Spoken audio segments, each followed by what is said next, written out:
In 2013, Snapped Killer Couples featured the harrowing story of Coty Martinez and Jeremy Brooks, whose multi-state crime spree resulted in a trail of death and destruction. The victims met their demise with a kind of frightening similarity. He once told me, he says that strangle is like a crime of passion. He likes to see the scared look on people's face. He told me that. I think if she had never met Jeremy, she never would have committed a crime. Currently 18 years into her sentence, Coty Martinez speaks out for the first time about the downfall of her relationship with Jeremy and the impact the case has had on her life. I loved him, but I also was terrified of him. And I was basically just trying to survive moment by moment. I was a victim as well. I don't hate him. I wish he wouldn't have done what he did, but I don't hate him. However, confronting her past proves to be more difficult than Coty anticipated. Has Jeremy ever tried to contact you or communicate with you in any way? I don't think that that's important. I think I just want to stop. But after the cameras turn off, Coty has a change of heart and comes clean. What made you decide to do a follow-up interview? I felt kind of unsettled about not being able to address certain things. Sort of like facing the demons kind of thing.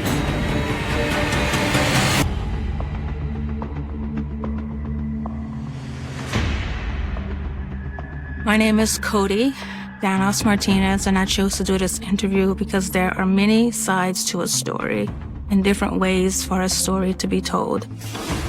This is my story. This is what happened. It wasn't my choice to say, oh, I'm gonna go out and hurt these people or kill these people.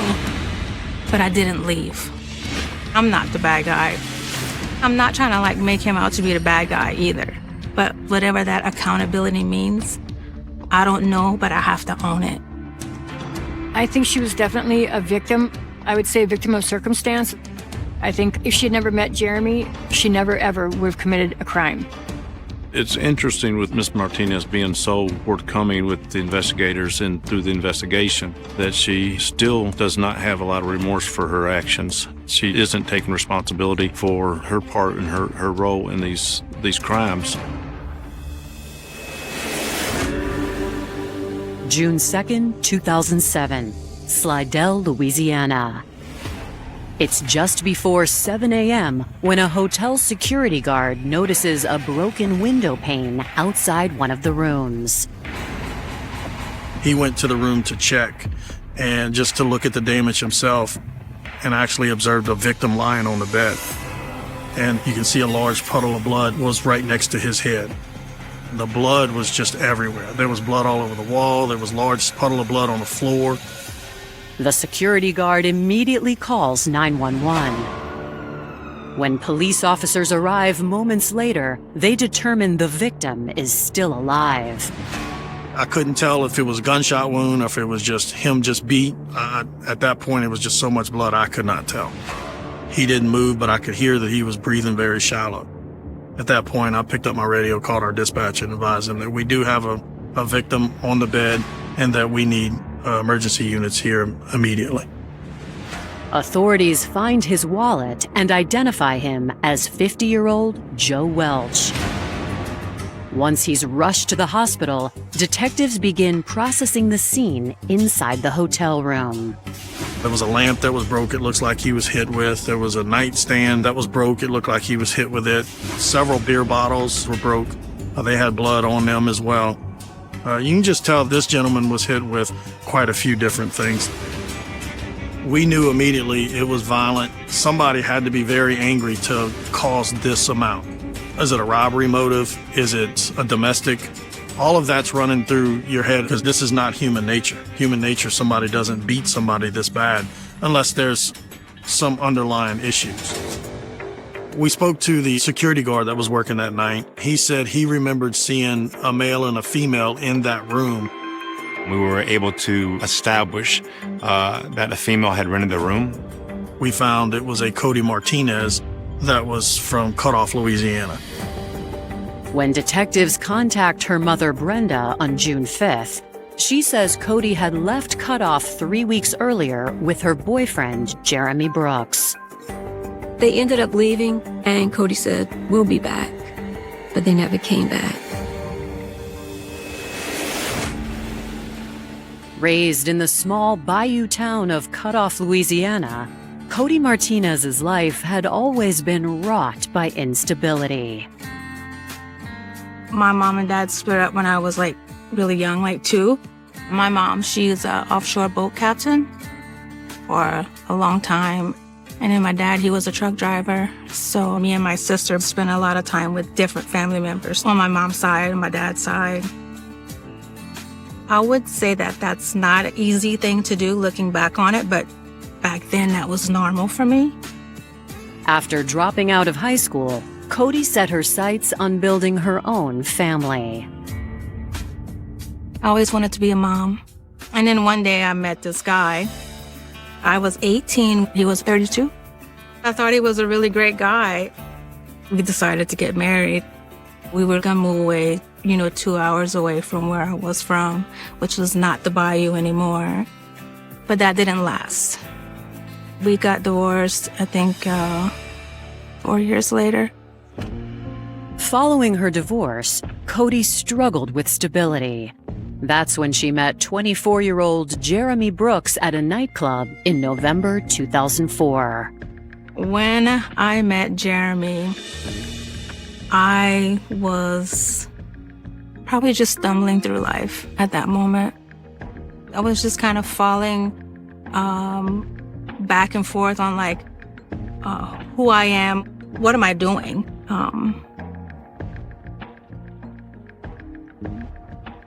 I was just lost.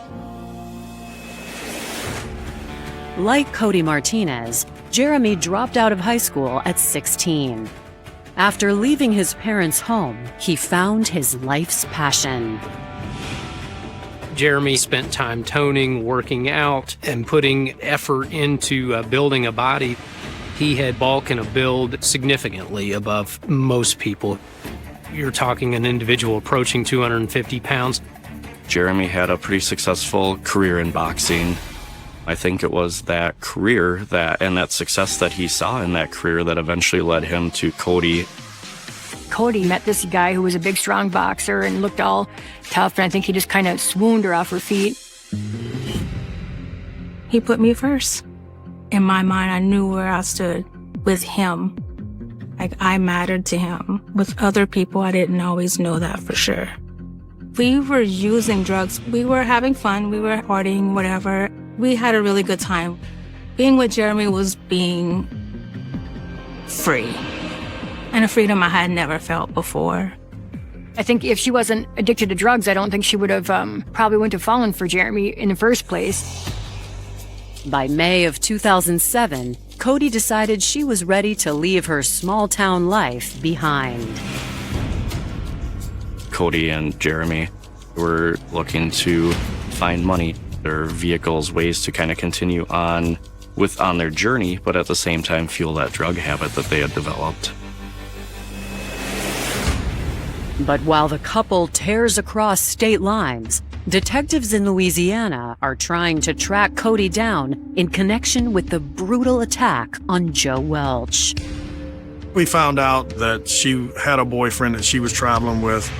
Her boyfriend was Jeremy Brooks, and he was kind of a big fella. At some point was a fighter. We kind of felt that, okay, he's definitely involved some way or another.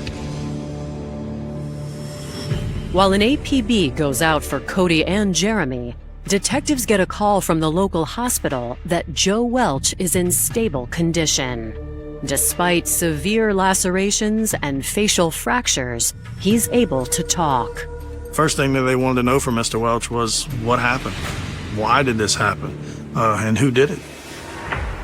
He had said that he was walking down the street and he was approached by a large white male and asked if he wanted to go party. He said they had some beer in there. He says, well, would you like to meet a young, beautiful woman? Mr. Welch said, I'd love to. He said, well, come back to my room and we'll drink a few beers and I'll introduce you to her. When he entered the room, he saw a white female laying on the bed, a little provocative. Shortly after being in the room, he realized that something doesn't feel right, that I need to leave. He described that as soon as he got up to leave, he was hit with a beer bottle. Joe Welch was bludgeoned, beaten with beer bottles, and also some of the objects in the room, nightstands, lamps, and so forth. Joe tells detectives that before he passed out, he remembers the man and woman going through his pockets and taking $20. The first picture we had of the suspects was Coty Martinez. We showed Mr. Welch, and immediately upon him looking at the photo, he said, "This is the female that was in the room." And we asked him, "Are you sure, positive?" He said, 100%. Shortly after, we showed him Jeremy Brooks's photo. Immediately, I said 100% sure this was the gentleman that was in the room that struck him. At that point, there was a fugitive warrant for both Brooks and Martinez. I wish she wouldn't have done what he did. I wanted to leave, but I didn't know how to. I was afraid to. I was really terrified. Coming up, investigators catch up to Coty Martinez. He told me that he was gonna kill me and he was gonna torture me, kill me slowly. Jeremy is a very dangerous man, and what's going to happen when they get him cornered?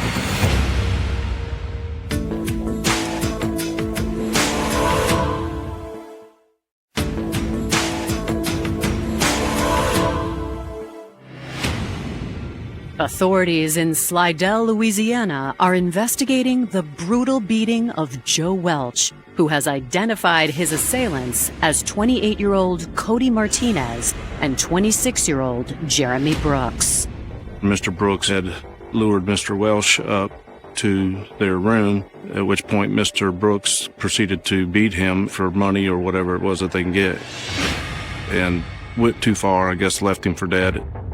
That was probably the reason they left Louisiana and proceeded across the country. We were on the run from the end of May to August. I don't know how we survived. When I think back on it now and I try to put the pieces together, I don't know how to. I don't know what was going on.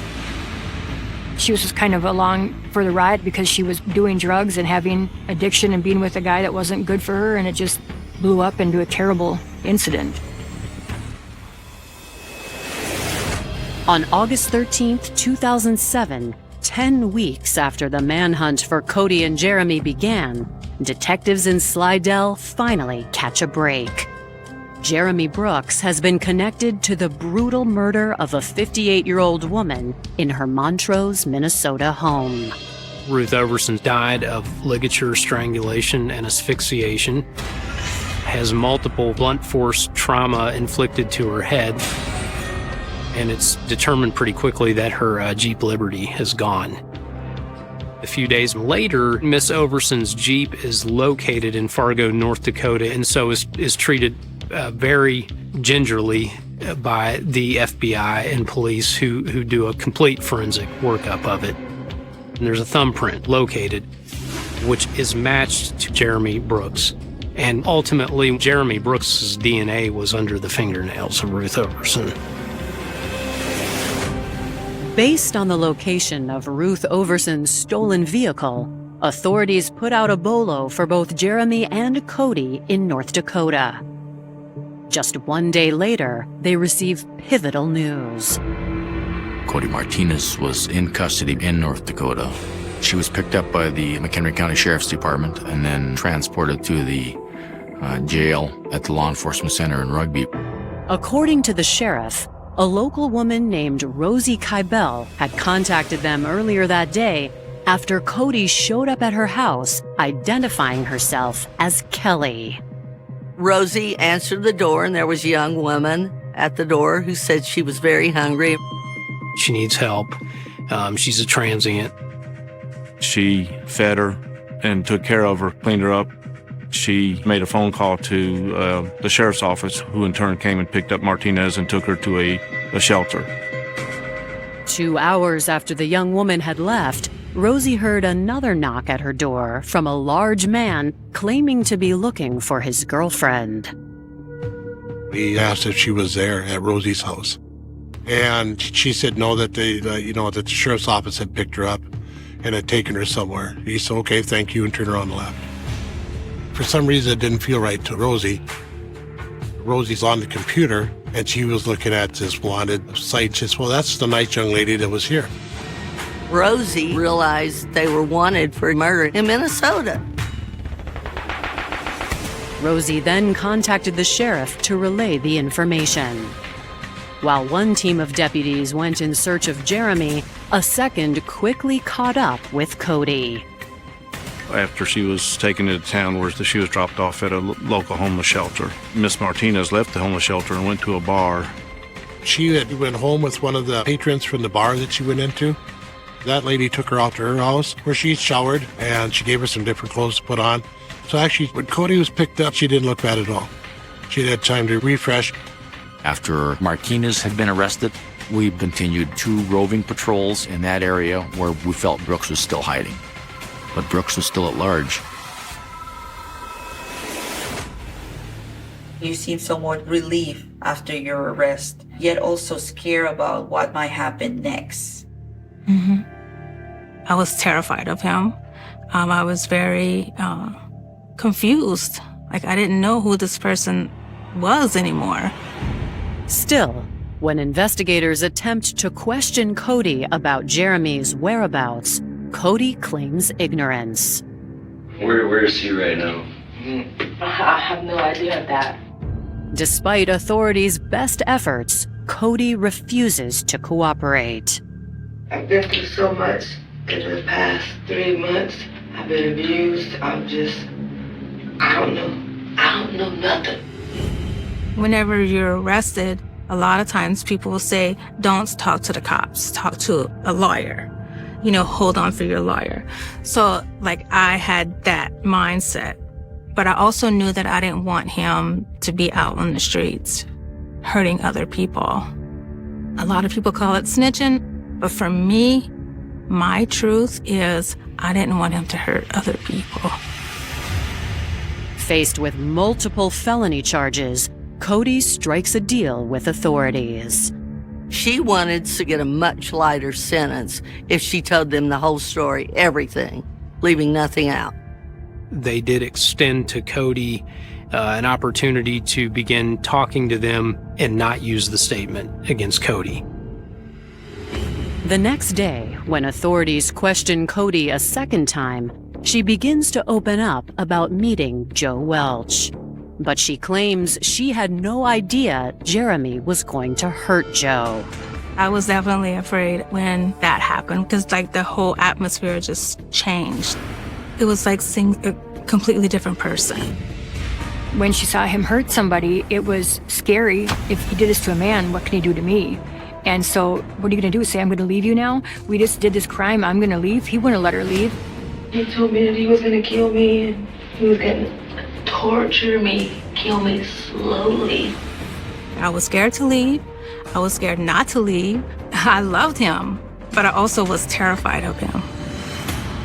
After taking Joe Welch's money, Coty says they hopped in her car and hit the road until they ran out of gas in Tennessee. At that point, we would travel through the railroad tracks. I was basically just trying to survive, moment by moment. They traveled north to Kentucky, landing in Louisville area. It was there that Coty says Jeremy committed 2 more murders. Imagine the surprise that came to the law enforcement guys in North Dakota. They now had serial killers.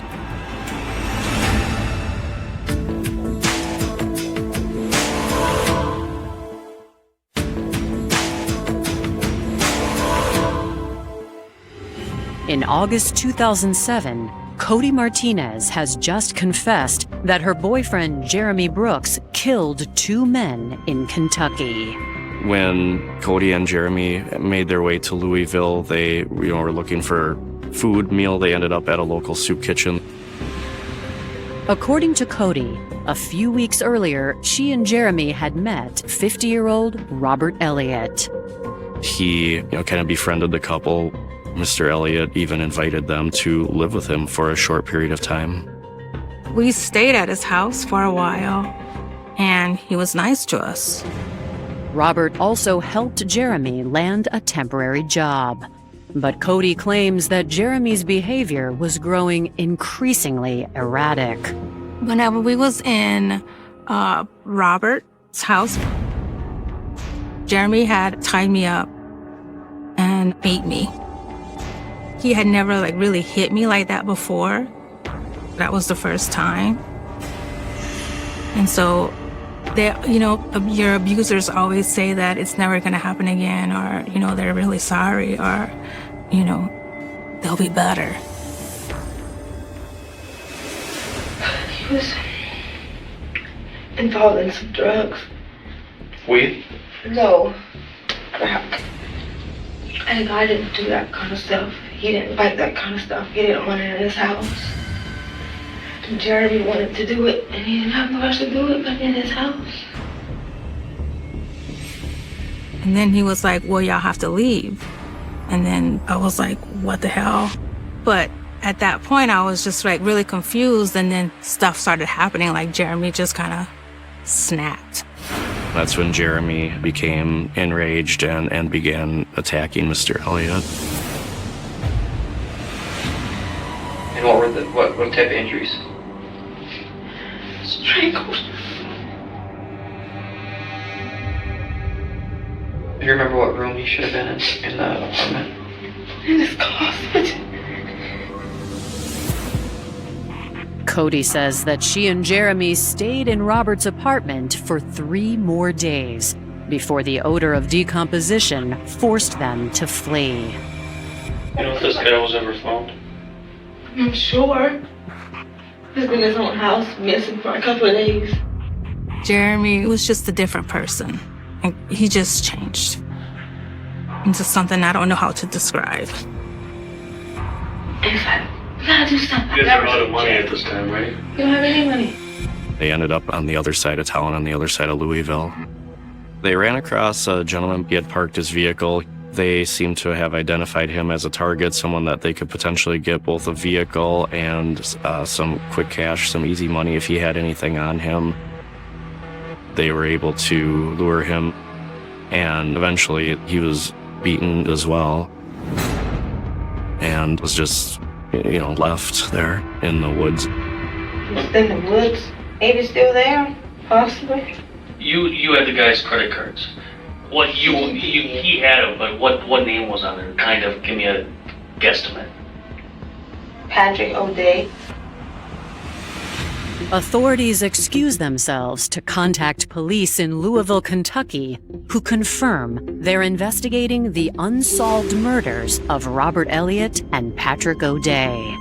2007, I was a detective with the Louisville Metro Police Department assigned to the homicide unit. It was in early August of 2007. We were notified about the decedent being located inside of his apartment. The neighbors became concerned when the smell and the fly population had grown, and they had not seen Mr. Elliott for some time. Entry was gained into the apartment by the police department. They found Mr. Elliott bundled in sheets, clothing, and other things in a closet. Mr. Elliott sustained some severe blunt force trauma and, I believe, strangulation of a ligature similar to a belt or strap.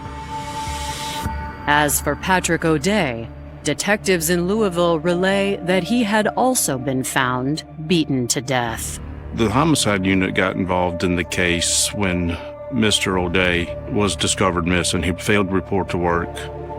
His credit card had been used, apparently fictitiously. It was shortly after that we discovered Mr. O'Day deceased in an area off of River Road in a park.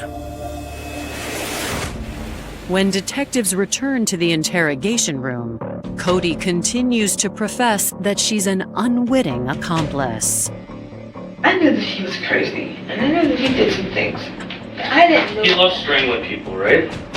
Yeah, he once told me, he said that strangling is like a crime of passion. Like he's into it. It kind of gives him that rush. He likes to see the scared look on people's face. He told me that. So now from Louisville, Kentucky, what was your travels next? After they killed Mr. O'Day in Louisville, they stole his vehicle, and then they proceeded north through Illinois and eventually into the Minneapolis area where they ran out of gas, and they proceeded to hop on a train that headed west out of the Twin Cities area, and they landed in rural Wright County near the community of Montrose. Despite her claims that she was terrified of Jeremy, Coty admits she had agreed to help him confront their fourth victim. She indicated to the investigators that she knocked on Miss Overson's door, indicating that she was in need of help. At some point, Jeremy forced his way in, so she was there as a willing participant and a lure of a sort.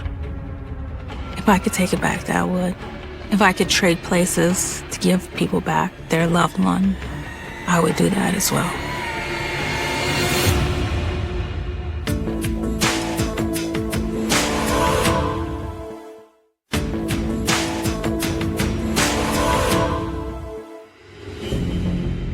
Following her arrest in Drake, North Dakota, investigators are questioning Coty Martinez about the fourth victim in her and her boyfriend Jeremy Brooks' deadly crime spree.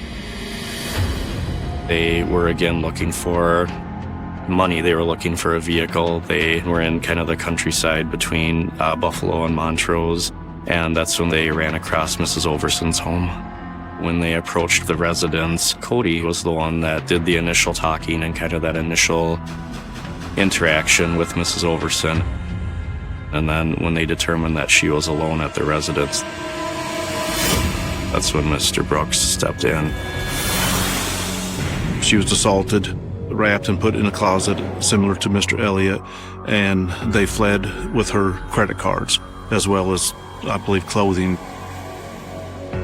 We was in Miss Overson's barn for a while, for some hours. And I was laying down because we were like exhausted, but I felt like maybe if I didn't wake up or if I just kept my eyes closed, that it would just go away.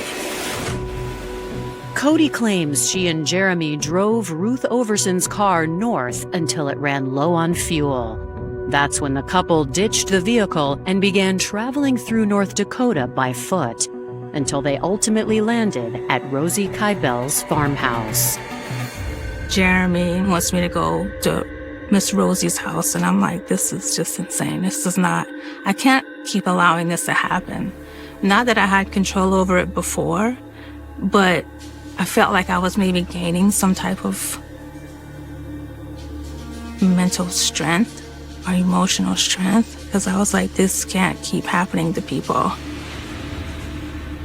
So when Coty went to Rosie's door, the plan was for Jeremy, as soon as she gave him the signal, that was his cue to come on. Jeremy never showed up, and that left Coty to wonder what's going on. I went to go run out there and find him, but I didn't see him. I didn't know how to be without him. I didn't know how to function from moment to moment. So I just stayed and just sort of let things happen the way that they did. Miss Kybell invited her in, fed her, and then phoned the sheriff's office in an attempt to get Coty a ride back into town to a homeless shelter. When the cop showed up, I told him a fake name, and he was trying to help me out because I told him I was running away from my abusive boyfriend. Ended up going to sit in a bar and lounge or something, and I just stayed there for a while.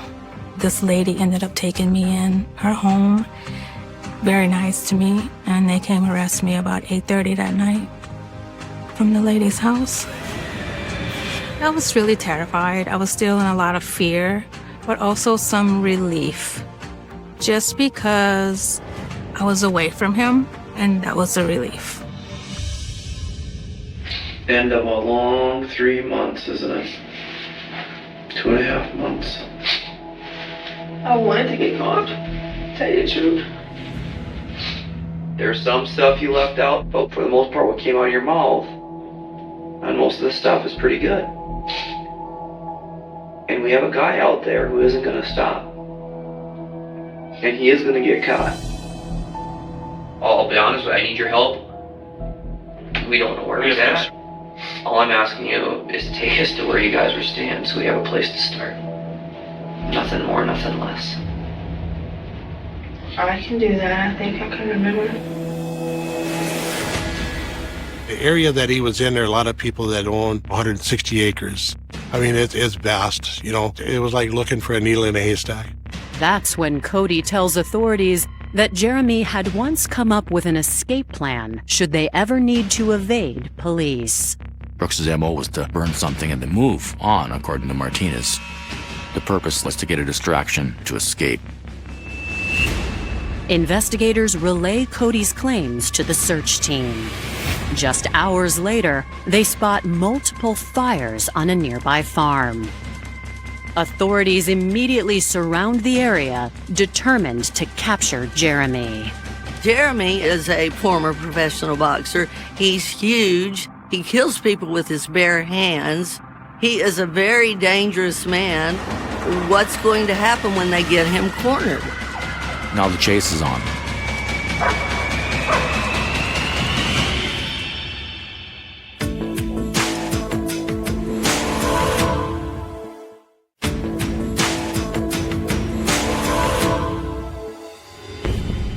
In the early morning hours of August 16, 2007, authorities in North Dakota believe they are closing in on Jeremy Brooks due to an eruption of fires on a nearby farm. We set up an outer perimeter and we sent in the team to start searching. And then we just waited, and Border Patrol and a couple of our agents spotted the guy walking in the field. He surrendered peacefully. He was cold and hungry, and he was pretty happy to see a warm blanket. What are the railroad tracks by him? Remember we talked about that bar burning down? There's a couple more last night. That's gotta be late. So he must not be gone. So, well, they caught him. What? It's more than 6. What? Mm-hmm. Yeah.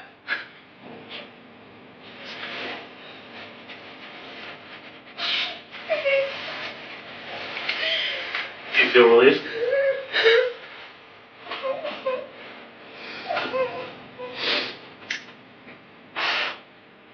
Are you serious? Yep. All because of you.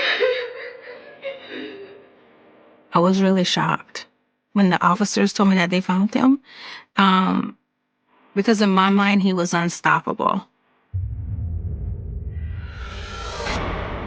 While Coty remains in custody, investigators attempt to question Jeremy. Do you know why you're here?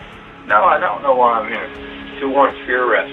Okay. Attempted murder? Mm-hmm. And murder. Okay. Do you have any idea where those might be from? No. I black out sometimes. I have a mental problem. It's well documented. There was an insanity attempt where he didn't remember, he didn't know, he didn't realize what had happened. So there wasn't much information that was gained from Jeremy's interviews.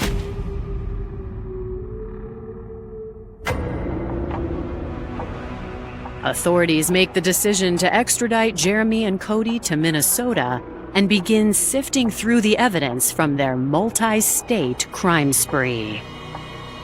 Jeremy and Coty were using their victims' money, credit cards, things of that nature, and they were being caught on video footage. When Jeremy Brooks was working for that company that one of the victims in Kentucky, Robert Elliott, had set up with him, he had put his thumbprint on a check. He had also put his thumbprint in the Minnesota victim's car. And so police were able to match those 2 thumbprints. With Coty's assistance, authorities begin building a case against Jeremy Brooks for the attempted murder of Joe Welch and the murders of Robert Elliott, Patrick O'Day, and Ruth Overson. Jeremy Brooks was clearly eligible for the death penalty and was facing a lethal injection in Kentucky. When Jeremy Brooks found out the death penalty was on the table, he didn't want any part of that. So he pled guilty to the murders in Louisville. As part of his agreement, Jeremy also pleads guilty to Ruth Overson's murder in Minnesota and the attempted murder of Joe Welch in Louisiana. It was the swift justice of putting him in prison for the rest of his life with no possibility of parole on all those cases. Many things were taken into account in coming up with a plea agreement for Miss Martinez, and no small part was her immediate cooperation with law enforcement, both in apprehending Jeremy Brooks and in describing the events that allows us on some level to piece together how these people's final moments were spent. Ultimately, prosecutors decide to charge Coty with aiding and abetting. Coty Martinez was charged with the equivalent in Minnesota being an accomplice to the murder committed by Jeremy Brooks on Miss Overson, and she was charged that way here in Kentucky for the murder of Robert Elliott and Patrick O'Day. I ended up taking the 30 years due 20 for Kentucky and Minnesota. They ran their time concurrent. I felt like my sentence was too long, but also I can have some sympathy for the victims' families. They don't know me, my story, the whole situation, that obviously they would want me to never get out. And I would say to that I understand that. Now, 18 years into her sentence in the Minnesota Department of Corrections, Coty is eligible for release in 2027. But she's never faced charges in Louisiana. If you're comfortable, is there anything you'd like to share about what happened in Louisiana? Oh, talk about Louisiana. Has he ever tried to contact you or communicate with you in any way, Jeremy? I don't think that's important. I think I just want to stop. Sure.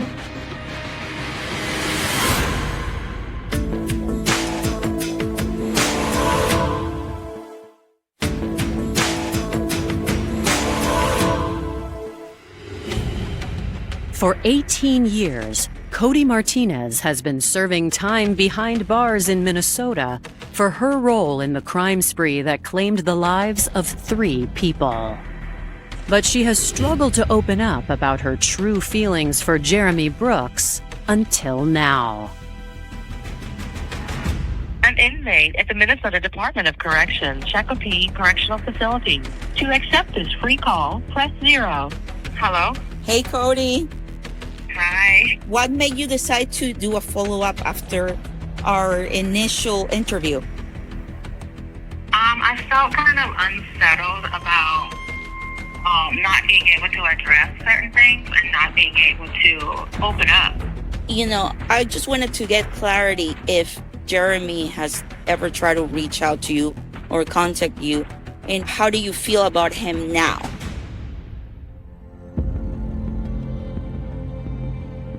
So 13 years into it, I write him a letter, and I'm like, sort of like facing the demon kind of thing.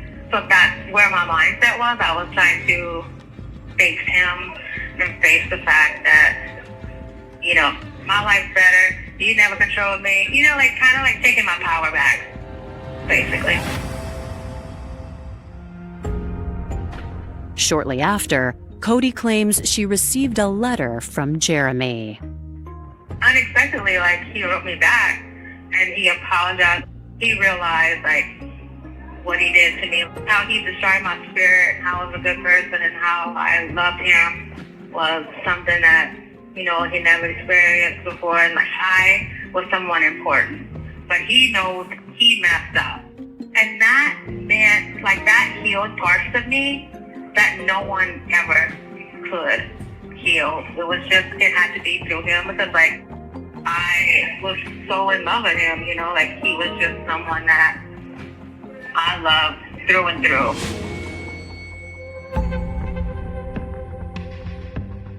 Not all things are bad about him. You know, he had some good qualities.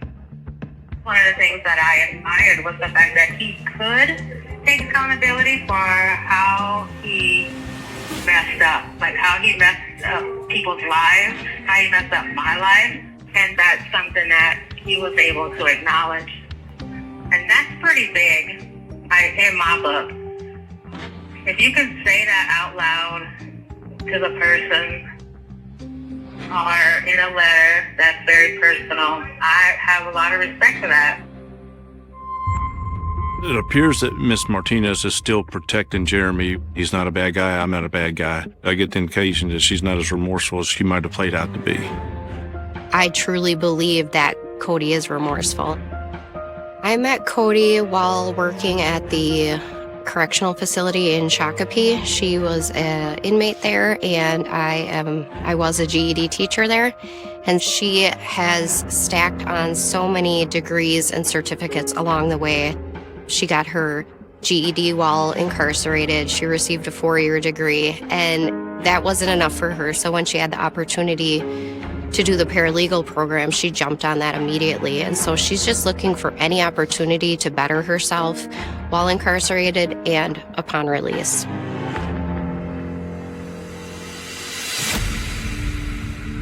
When I am released, I hope to return to my family.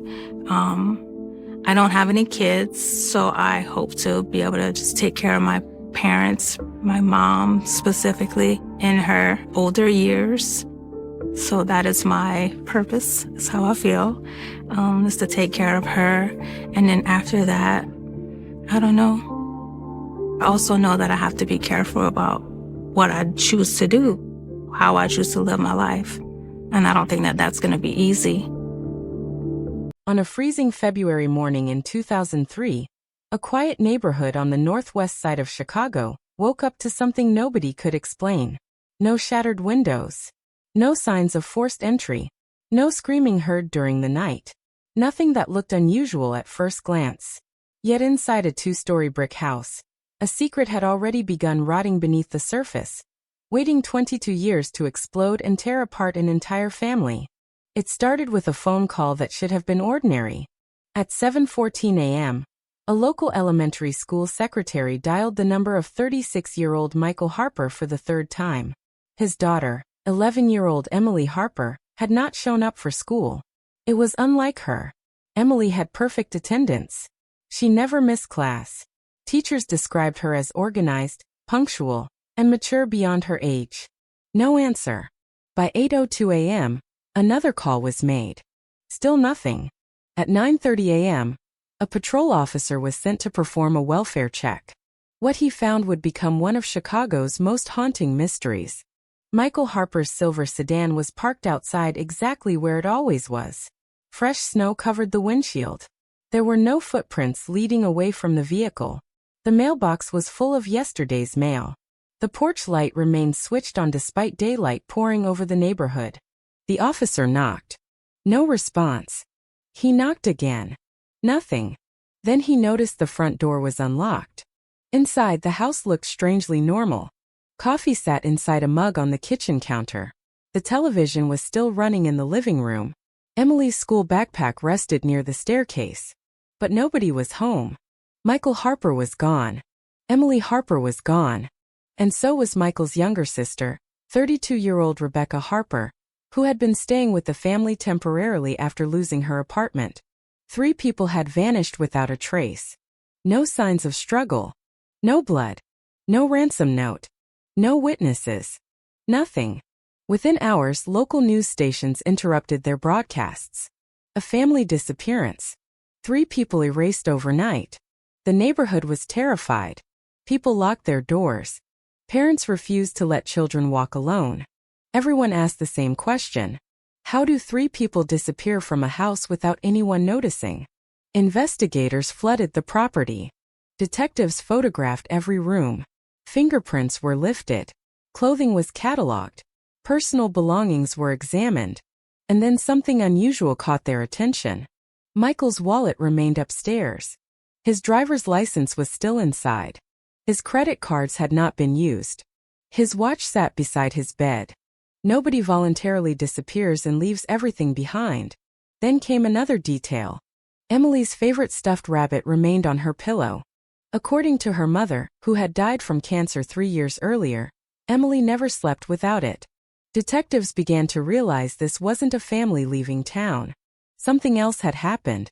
Something much darker. Neighbors were interviewed. An elderly man living across the street remembered hearing a vehicle around midnight. Nothing unusual. No screams. No arguments. No crash. Just an engine. Another neighbor reported seeing a shadow moving inside the house around 11:40 p.m. Nothing else. The trail ended there. For days, helicopters scanned nearby forests. Dogs searched parks and empty lots. Divers checked rivers. Nothing. Chicago police announced an active missing persons investigation. Days became weeks. Weeks became months. The city slowly moved on. But one detective refused to let it go. Detective Alan Mercer had spent 18 years investigating violent crimes. He had seen everything imaginable. Yet this case bothered him. There was something wrong. Something hidden. Every time he walked through that house he felt it. The silence. The unnatural order. It felt staged. As if someone wanted investigators to believe nothing had happened. Mercer began rebuilding Michael Harper's final week. Michael worked as an accountant for a transportation company. Quiet. Reliable. No criminal history. No gambling debt. No enemies. Co-workers described him as boring. And detectives loved boring people because boring people rarely vanished. Then they examined Rebecca Harper. Recently unemployed. Financial struggles. No significant problems. Again, nothing suspicious. Then they reached Emily. An 11-year-old child with straight A's and dozens of school awards. Completely ordinary. The investigation hit a wall. Months passed. The media attention faded. But then an anonymous letter arrived. No return address. 3 words typed in black ink. Look inside. Nothing else. Inside what? Detectives were confused. The envelope was tested. No fingerprints. No DNA. No clues. Mercer returned to the house. He searched every room again. The attic. The basement. The walls. Nothing. Then he discovered something odd. A family photograph hanging near the staircase. Michael. Emily. Rebecca. And another person. An older woman. Her face had been scratched out. Mercer stared at it. Who was she? Family members identified her as Margaret Harper, Michael's mother. 70 years old. Living in a nursing home. Still alive. Mercer visited her immediately. She looked frightened the moment she heard his name. Before he could even ask a question, she whispered something chilling. I knew you'd come. Mercer sat down. She kept staring at the window. Her hands trembled. Then she said something nobody expected. My son was never who you thought he was. Mercer leaned forward. What does that mean? She shook her head. No one listens until it's too late. What are you talking about? She remained silent. Then tears formed in her eyes. I should have told someone years ago. Mercer asked if Michael was dangerous. She hesitated. Then answered. People disappear around him. The room went silent. Mercer froze. Who disappeared? Margaret suddenly panicked. Her breathing accelerated. She refused to speak anymore. Nurses escorted Mercer out. He left with more questions than answers. People disappear around him. What did that mean? Detectives reopened old records. Then they found something unsettling. Back in 1987, Michael's father vanished. No body was ever found. Case unsolved. In 1991, a teenage cousin disappeared after a family gathering. Case unsolved. In 1998, a neighbor who frequently argued with Michael moved away unexpectedly. Nobody ever heard from him again. No investigation was launched because everyone assumed he relocated. Suddenly, the impossible became terrifyingly possible. Was Michael connected to multiple disappearances? Had investigators missed something for years? Mercer felt the ground shifting beneath the case. But if Michael was responsible, one question remained. Who made him disappear? Because Michael himself was still missing. The hunter had somehow become prey. And that changed everything. The investigation exploded back into public attention. News stations returned. Cold case experts joined the effort. National databases were searched. Thousands of tips poured in. Most were useless. Then a woman from Indiana called. She claimed she had seen Rebecca Harper days before the disappearance. At a gas station. Rebecca appeared nervous. Terrified. The woman remembered one sentence. If something happens to me, don't trust family. Detectives tracked security footage. Unfortunately, it had been erased years earlier. Another dead end. Then Detective Mercer noticed something everyone else had overlooked. Every disappearance connected to the Harper family happened in February. February. Coincidence? Maybe. But detectives hated coincidences. Mercer began obsessing over calendars. Birthdays. Deaths. Anniversaries. One date kept repeating. February 18th. Every single event connected back to that day. But why? Nobody knew. Then another discovery emerged. A storage warehouse on Chicago's South Side. Michael Harper rented a unit there under a different name. Detectives rushed over. The lock remained untouched. Dust covered the entrance.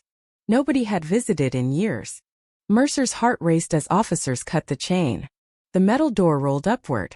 Darkness swallowed the interior. Flashlights illuminated rows of boxes. Photographs. Newspapers. Old videotapes. Family records. Hundreds of them. Then everyone stopped moving. On the far wall hung dozens of pictures. Faces. Men. Women. Children. Some crossed out with red marker. Some circled. Some labeled with dates. At the center of the wall was Emily Harper's school photograph. Beneath it, someone had written 4 words. She knows the truth. Every detective inside the room suddenly realized this was no ordinary disappearance. Whatever happened inside that Chicago house in 2003 was much bigger than anyone imagined. Because hidden inside an abandoned warehouse was evidence suggesting an entire family had been guarding a secret for decades. And somewhere after 22 years of silence, someone was still desperately trying to keep that secret buried. The warehouse smelled of rust, wet cardboard, and forgotten history. Every flashlight beam revealed another layer of something deeply disturbing. Detectives stood in silence as they stared at the wall covered with photographs. Some images were decades old. Others had been taken only months before the Harper family vanished. It wasn't random. It was organized. Methodical. Whoever created this collection had been documenting people for years. Detective Alan Mercer approached carefully. Every photograph carried a handwritten date. Every date corresponded to a specific event. A birthday. A funeral. A disappearance. A family gathering. Some names were familiar. Others had never appeared in police records before. Then Mercer noticed another pattern. Tiny symbols were drawn in the corner of each image. Triangles. Circles. Black squares. Nobody understood what they meant. Forensic teams immediately secured the warehouse. Every item was cataloged. Every inch was photographed. Inside dozens of boxes, investigators discovered journals dating back to 1984. But the handwriting was unusual. Sometimes it belonged to Michael Harper. Sometimes to Rebecca. Sometimes to someone unknown. Then came a sentence that instantly changed the investigation. Secrets survive longer than people. Mercer read it 3 times. His stomach tightened. Another journal entry. If Emily discovers the truth before February, everything will collapse. Another. Father warned us this day would eventually come. Another. No outsiders can know. No explanation. No context. Just fragments. Pieces of a much larger puzzle. Meanwhile, news outlets exploded with speculation. The city was obsessed. Talk radio hosts debated theories for hours. Social media forums grew overnight. People asked impossible questions. Was this a cult? A serial killer? A family conspiracy? Nobody knew. Then detectives found videotapes. Hundreds of them. Old VHS recordings. each labeled with years.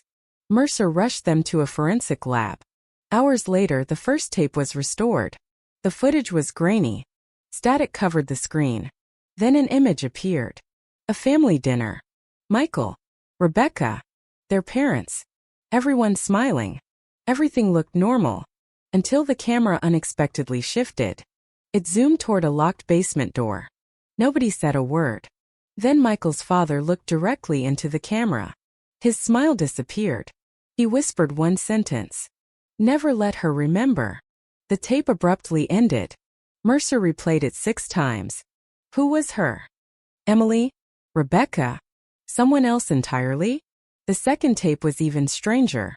Christmas 1991. The entire family gathered around a tree. Children laughing. Adults talking. Then a teenage boy entered the frame. Mercer immediately recognized him. Thomas Harper. The cousin who vanished in 1991. The camera followed him upstairs. Then the footage suddenly cut to darkness. Voices could be heard. Panicked whispers. Then Thomas said something chilling. You lied to me my whole life. Silence. Then another voice. Michael. You weren't supposed to find that room. The recording ended. Thomas Harper disappeared the next day. Nobody ever found him. Mercer leaned back in his chair. Pattern was emerging. People disappeared after discovering something. But what? The basement. The room. The secret. It all pointed back to the Harper house. Investigators returned immediately. This time with structural engineers. Ground-penetrating radar scanned the entire property. The first floor. Nothing. The backyard. Nothing. Then the basement. The machine beeped. Everyone froze. Underneath the concrete floor sat an empty space. A hidden chamber. The room became silent. Jackhammers arrived. Dust filled the air. Hours passed. Finally, the concrete collapsed. A narrow staircase emerged. No one had known it existed. Not previous officers. Not neighbors. Nobody. Mercer descended first. The air was cold. Stale. The walls were covered with handwritten dates. Thousands of them. Every year. Every month. Every February 18th circled in red. Then they found a chair. Old leather straps attached to the armrests. A camera pointed directly at it. Nearby sat shelves containing cassette tapes. Hundreds. Mercer's blood ran cold. This wasn't storage. This wasn't a panic room. This was a place where something had been happening for decades. Then they discovered children's drawings. One instantly stood out. A picture made by Emily. Crayons. Stick figures. A house. A hidden room underneath. One sentence written beneath it. Daddy says we protect the secret. Investigators stared in disbelief. Emily knew. At least partially. Another drawing. Daddy says people disappear if they tell. Another. Aunt Rebecca cries at night. Another. Grandma says it started before I was born. Mercer closed his eyes. This wasn't one crime. This was generational. A secret passed down for decades. Then came the biggest discovery yet. Inside an old metal cabinet sat dozens of birth certificates. Most belonged to family members. But one did not. Emily Harper. Date of birth. Correct. Parents. Incorrect. Michael Harper was not listed. Neither was Emily's deceased mother. Instead, 2 names nobody recognized appeared. Sarah Collins. Daniel Collins. Mercer's heart pounded. Who were they? Records showed something terrifying. Sarah and Daniel Collins disappeared in 1992. No bodies recovered. Case unsolved. Suddenly everything shattered. Emily Harper wasn't Michael's biological daughter. She was connected to another disappearance. Mercer immediately ordered DNA analysis. The results arrived 48 hours later. Confirmed. Emily had no genetic relationship to Michael. None. The revelation stunned the city. Every headline screamed the same thing. Chicago family secret grows darker. Who was Emily Harper? Then another bombshell emerged. Rebecca Harper wasn't Michael's biological sister either. Their identities had been altered decades ago. Birth records manipulated. Names changed. Entire histories rewritten. Someone had created a fake family. But why? And for what purpose? Mercer reopened every missing persons case linked to the Harper timeline. The number kept growing. 5 victims. 8 victims. 11 victims.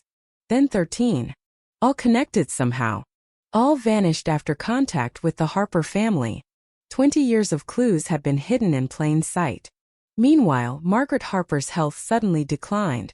Mercer rushed back to the nursing home. This time she agreed to talk. Her face was pale. Eyes exhausted. She whispered quietly.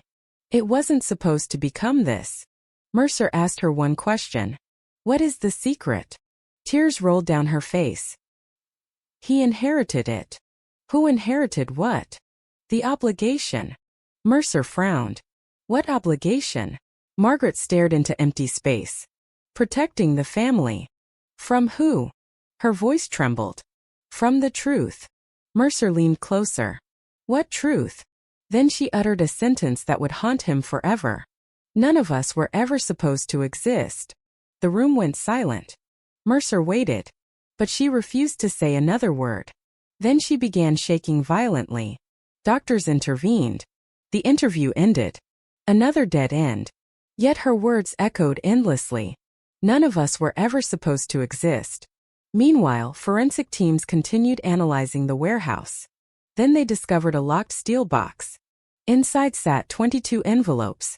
One for every year since 2003. Each envelope carried a date. February 18th. Each addressed to someone different. Some names belonged to police officers. Some to journalists. Some to complete strangers. One envelope carried Detective Mercer's name. His hands trembled. He opened it carefully. Inside sat a single Polaroid photograph. His own house. Taken 2 days earlier. On the back 4 words were written. You are too late. Mercer's breathing stopped. Someone was watching him. Right now. After 22 years. Someone connected to the Harper secret was still alive. Still active. Still operating. The entire investigation transformed overnight.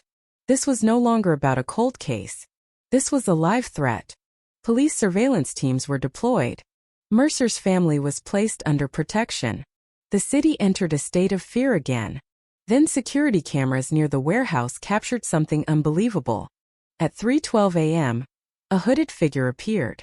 The person stood motionless for exactly 30 seconds. Then looked directly at the camera, raised one finger, and pointed east. Nothing else. Then disappeared into the darkness. Investigators searched the area. Nothing. No footprints. No DNA. No vehicle. Gone. But Mercer understood one thing. The game had changed. For 22 years someone had controlled every move. Someone had manipulated evidence, hidden identities, erased people, created an entire false family. And now that person knew the police were getting closer. Very close.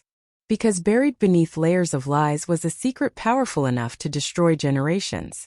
And somewhere in Chicago, someone was preparing to make sure that secret never survived another February 18th. By the 3rd week after the warehouse discovery, Chicago no longer saw the Harper case as an old mystery. It had become an obsession. Every television screen, every newspaper, every late-night radio show carried the same question. Who had built an entire family out of lies? Detective Alan Mercer barely slept anymore. His office looked like a war room. Maps covered every wall. Photographs stretched from one end of the room to the other. Colored strings connected names, dates, disappearances, addresses, and cryptic symbols. At the center sat one image. Emily Harper, the 11-year-old girl who was never biologically related to the people who raised her. Everything revolved around her. Mercer felt it. Everyone did. But they still didn't know why. Then another forensic report arrived. The symbols found on the photographs inside the warehouse had finally been decoded. Triangles represented people who knew part of the secret. Circles represented people being watched. Black squares represented individuals who had disappeared. Mercer's pulse accelerated. Then he saw something worse. A 4th symbol. A red X. It meant elimination. There were 6 photographs marked with red XS. 3 belonged to people already missing. 2 belonged to individuals confirmed dead. The 6th one belonged to Detective Alan Mercer. He stared at the image for several seconds. Nobody spoke. The room felt colder. Someone had planned his death long before he even reopened the investigation, which meant one thing. The person behind this operation had anticipated every move years in advance. Mercer immediately ordered his entire history reviewed.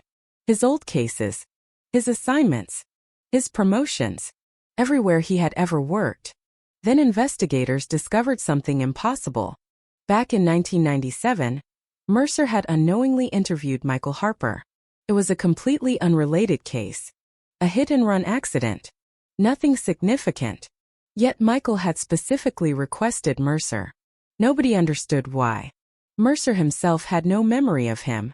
But Michael knew exactly who Mercer was. And that realization sent chills through every investigator in the room. This had never been random. Mercer had been chosen. Meanwhile, forensic experts continued restoring the VIS tapes. Tape number 37 produced another breakthrough. The footage was dated February 18, 1995. The camera shook violently. Voices echoed underground. Then Michael appeared. He looked younger. Nervous. Terrified. He wasn't speaking to the camera. He was speaking to someone off-screen. No more children. Silence. No more lies. Then another voice answered. Deep. Calm. Male. You don't get to decide. Michael shook his head. We've already taken enough. The unseen man replied. You took an oath. Then the screen went black. Mercer replayed it repeatedly. Who was the second voice? Audio experts cleaned the recording. A name emerged. Walter. Only Walter. No last name. No records. Nothing. Yet another ghost. Then detectives made an even stranger discovery. Every missing person connected to the Harper family had one thing in common. They had all visited a specific church.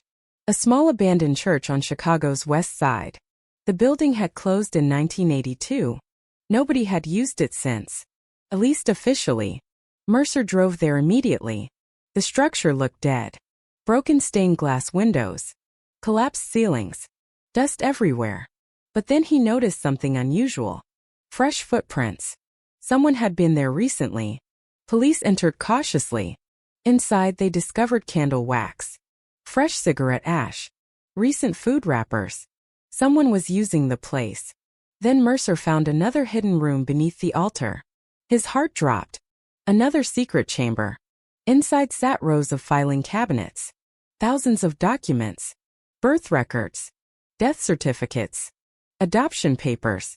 Every single one forged. Entire identities had been manufactured. The scale was staggering.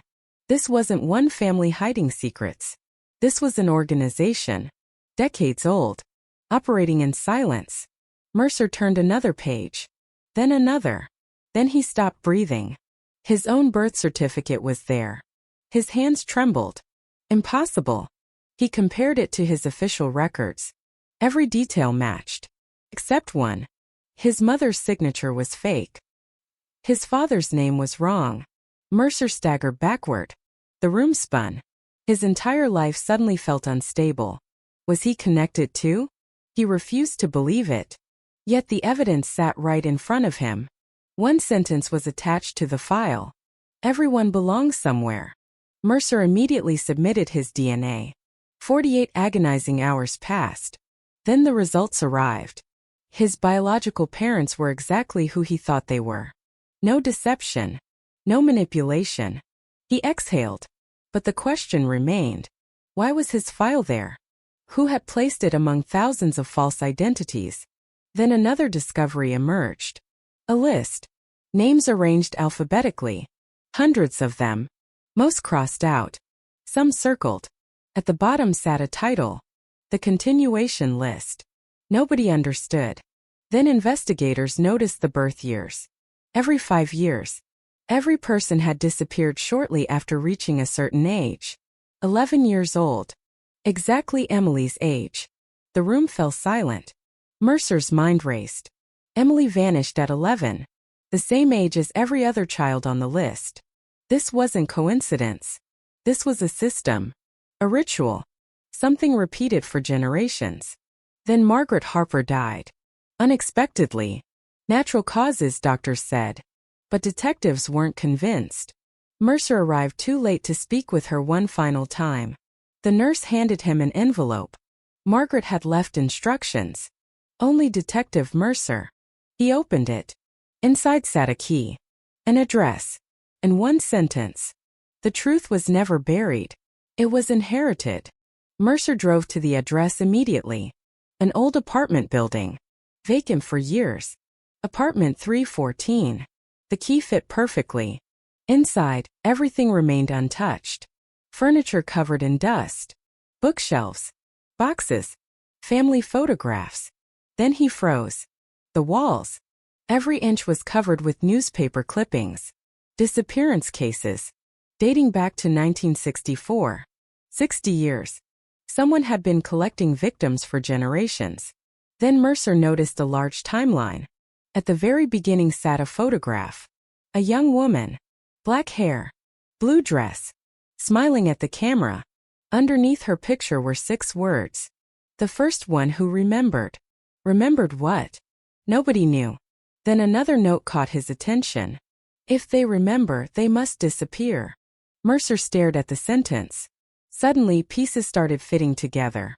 Emily knew something. Thomas knew something. The missing victims knew something. Every disappearance occurred after someone discovered the truth. Then he opened a desk drawer. Inside sat dozens of cassette recordings. He inserted one into a player. Static. Then a woman's voice emerged. Soft. Terrified. They told us our memories weren't real. Another voice. A man. We were chosen. Another. If we remembered our original names, we'd become a threat. Another. The family exists to keep us quiet. Mercer's entire body tensed. Original names. Chosen. False identities. This was psychological conditioning. Children were being taken. Raised inside fake families. Taught false histories. Then eliminated when they discovered reality. But why? Who benefited? Then another tape answered part of the question. We are descendants of witnesses. Mercer stopped breathing. Witnesses to what? The tape continued. The event cannot become public. The recording abruptly ended. Mercer slammed his fist onto the table. What event? What had happened decades ago that required multiple generations of secrecy? Then his phone rang. His partner answered. The expression on her face changed instantly. Security footage had captured the hooded figure again. Different location. Different time. But this time the camera got closer. Much closer. The person wasn't hiding anymore. They wanted to be seen. The image froze. Mercer's blood turned cold. It was Rebecca Harper. Alive. 22 years after disappearing. She looked older. Thinner. Exhausted. But unmistakably alive. The entire city exploded with shock. The woman everyone believed dead had been walking freely through Chicago. Yet that wasn't the worst part. She wasn't alone. Walking beside her was Emily Harper. No longer an 11-year-old child. Now 33 years old. Alive. And staring directly into the camera, as if she wanted investigators to find her. Then Emily mouthed 4 words. He knows you're coming. The footage ended. Nobody moved. Nobody spoke. Because somewhere in Chicago, after 22 years of silence, the missing were no longer hiding. They were waiting. And whoever he was, he had known this moment would arrive all along. The video spread across the country in less than 3 hours. Every news station replayed the same frozen frame. Emily Harper. 33 years old. Alive. Rebecca Harper. Alive. Both staring directly into the camera. Both looking calm. Neither appeared afraid. That detail unsettled Detective Alan Mercer more than anything else. Victims usually ran. Victims hid. Victims looked terrified. These 2 women looked prepared. As if they had been waiting for this exact moment for 22 years. Mercer ordered an immediate enhancement of the footage. Investigators isolated every frame. A street sign appeared for less than half a second. Then another clue. A bus stop advertisement. The location was identified. South Chicago. An industrial district filled with abandoned factories and warehouses. Police units rushed there. Nothing. No Rebecca. No Emily. No vehicle. No witnesses. But one object remained behind. A cassette player. Old. Dusty. Placed carefully on a bench. Mercer pressed play. Static filled the air. Then Emily's voice emerged. Older. Steady. Calm. If you're hearing this, you're closer than anyone has ever been. Mercer's eyes narrowed. The recording continued. We didn't disappear. Pause. We escaped. Another pause. But escaping isn't the same as being free. Mercer exchanged glances with his team. Then Emily said something that shook everyone. Michael Harper was never the leader. The room went silent. For 22 years, investigators had assumed Michael was the center of everything. The mastermind. The architect. The predator. But Emily was saying otherwise. Then another sentence. He was afraid too. The tape clicked. Static. Then Rebecca's voice appeared. He tried to stop it. Mercer's heart raced. Stop what? Then the recording abruptly ended. No answers. Only more questions. Meanwhile, analysts continued studying the warehouse documents. One investigator noticed a repeating phrase. The continuation program. It appeared dozens of times. No explanation. Just those two words. Then another discovery emerged. The church records contained a hidden ledger. Inside were payments dating back to 1974. Large sums of money. Millions of dollars over decades. Recipients were hidden behind initials. WB. R. DM. Unknown identities. Then one name appeared in full. Walter Bishop. Mercer froze. Walter. The same name heard on the VHS tape. Finally. A lead. Investigators searched every database. The result was shocking. Walter Bishop officially died in 1981. Heart attack. Age 53. Case closed. But something was wrong. His death certificate was signed by a physician who never existed. Fake. His burial records were fake too. Walter Bishop had never died. Someone erased him. Then detectives found an old photograph. Walter stood beside Michael's father. Both smiling. Both wearing identical silver rings engraved with a strange symbol. A black square. The same symbol used to mark disappeared victims. Mercer suddenly understood. This wasn't a family secret. It was an organization hiding behind family structures. Generation after generation. Children raised under false identities. Witnesses silenced. Entire bloodlines manipulated. Then another discovery hit. Every child involved shared something unusual. They were all born within 70 miles of Chicago. Every single one. No exceptions. The city itself was connected somehow. Mercer expanded the search. Then he found it. December 1973. A catastrophic fire at an undocumented research facility outside Chicago. Officially, nobody died. Officially, the building was abandoned. Officially, it didn't exist. But witnesses told another story. 43 people had been inside. Families. Scientists. Children. Then every witness vanished over the following decades. One by one. Mercer's breathing accelerated. Was this the event? The thing everyone was protecting? Then another witness surfaced. 90-year-old former firefighter Harold Bennett. The last surviving responder. Mercer visited him immediately. The old man looked terrified before Mercer even spoke. You found them, didn't you? Mercer sat down. Found who? Harold whispered. The children. Mercer's pulse exploded. What children? Harold shook his head.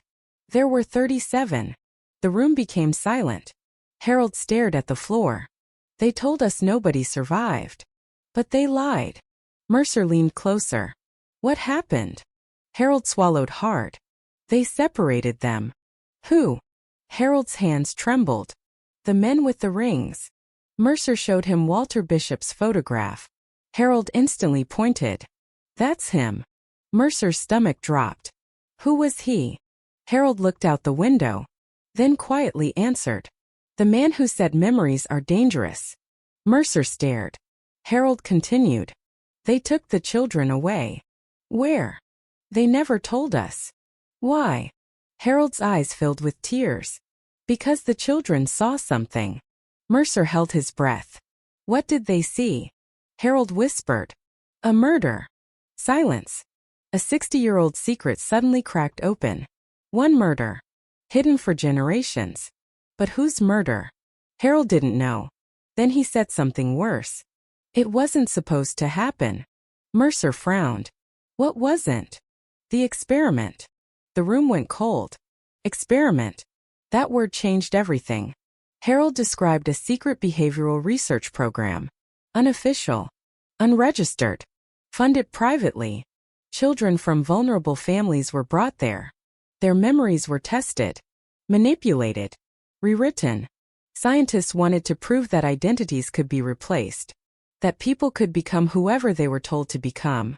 Then one night something went horribly wrong. Someone died. The children saw everything.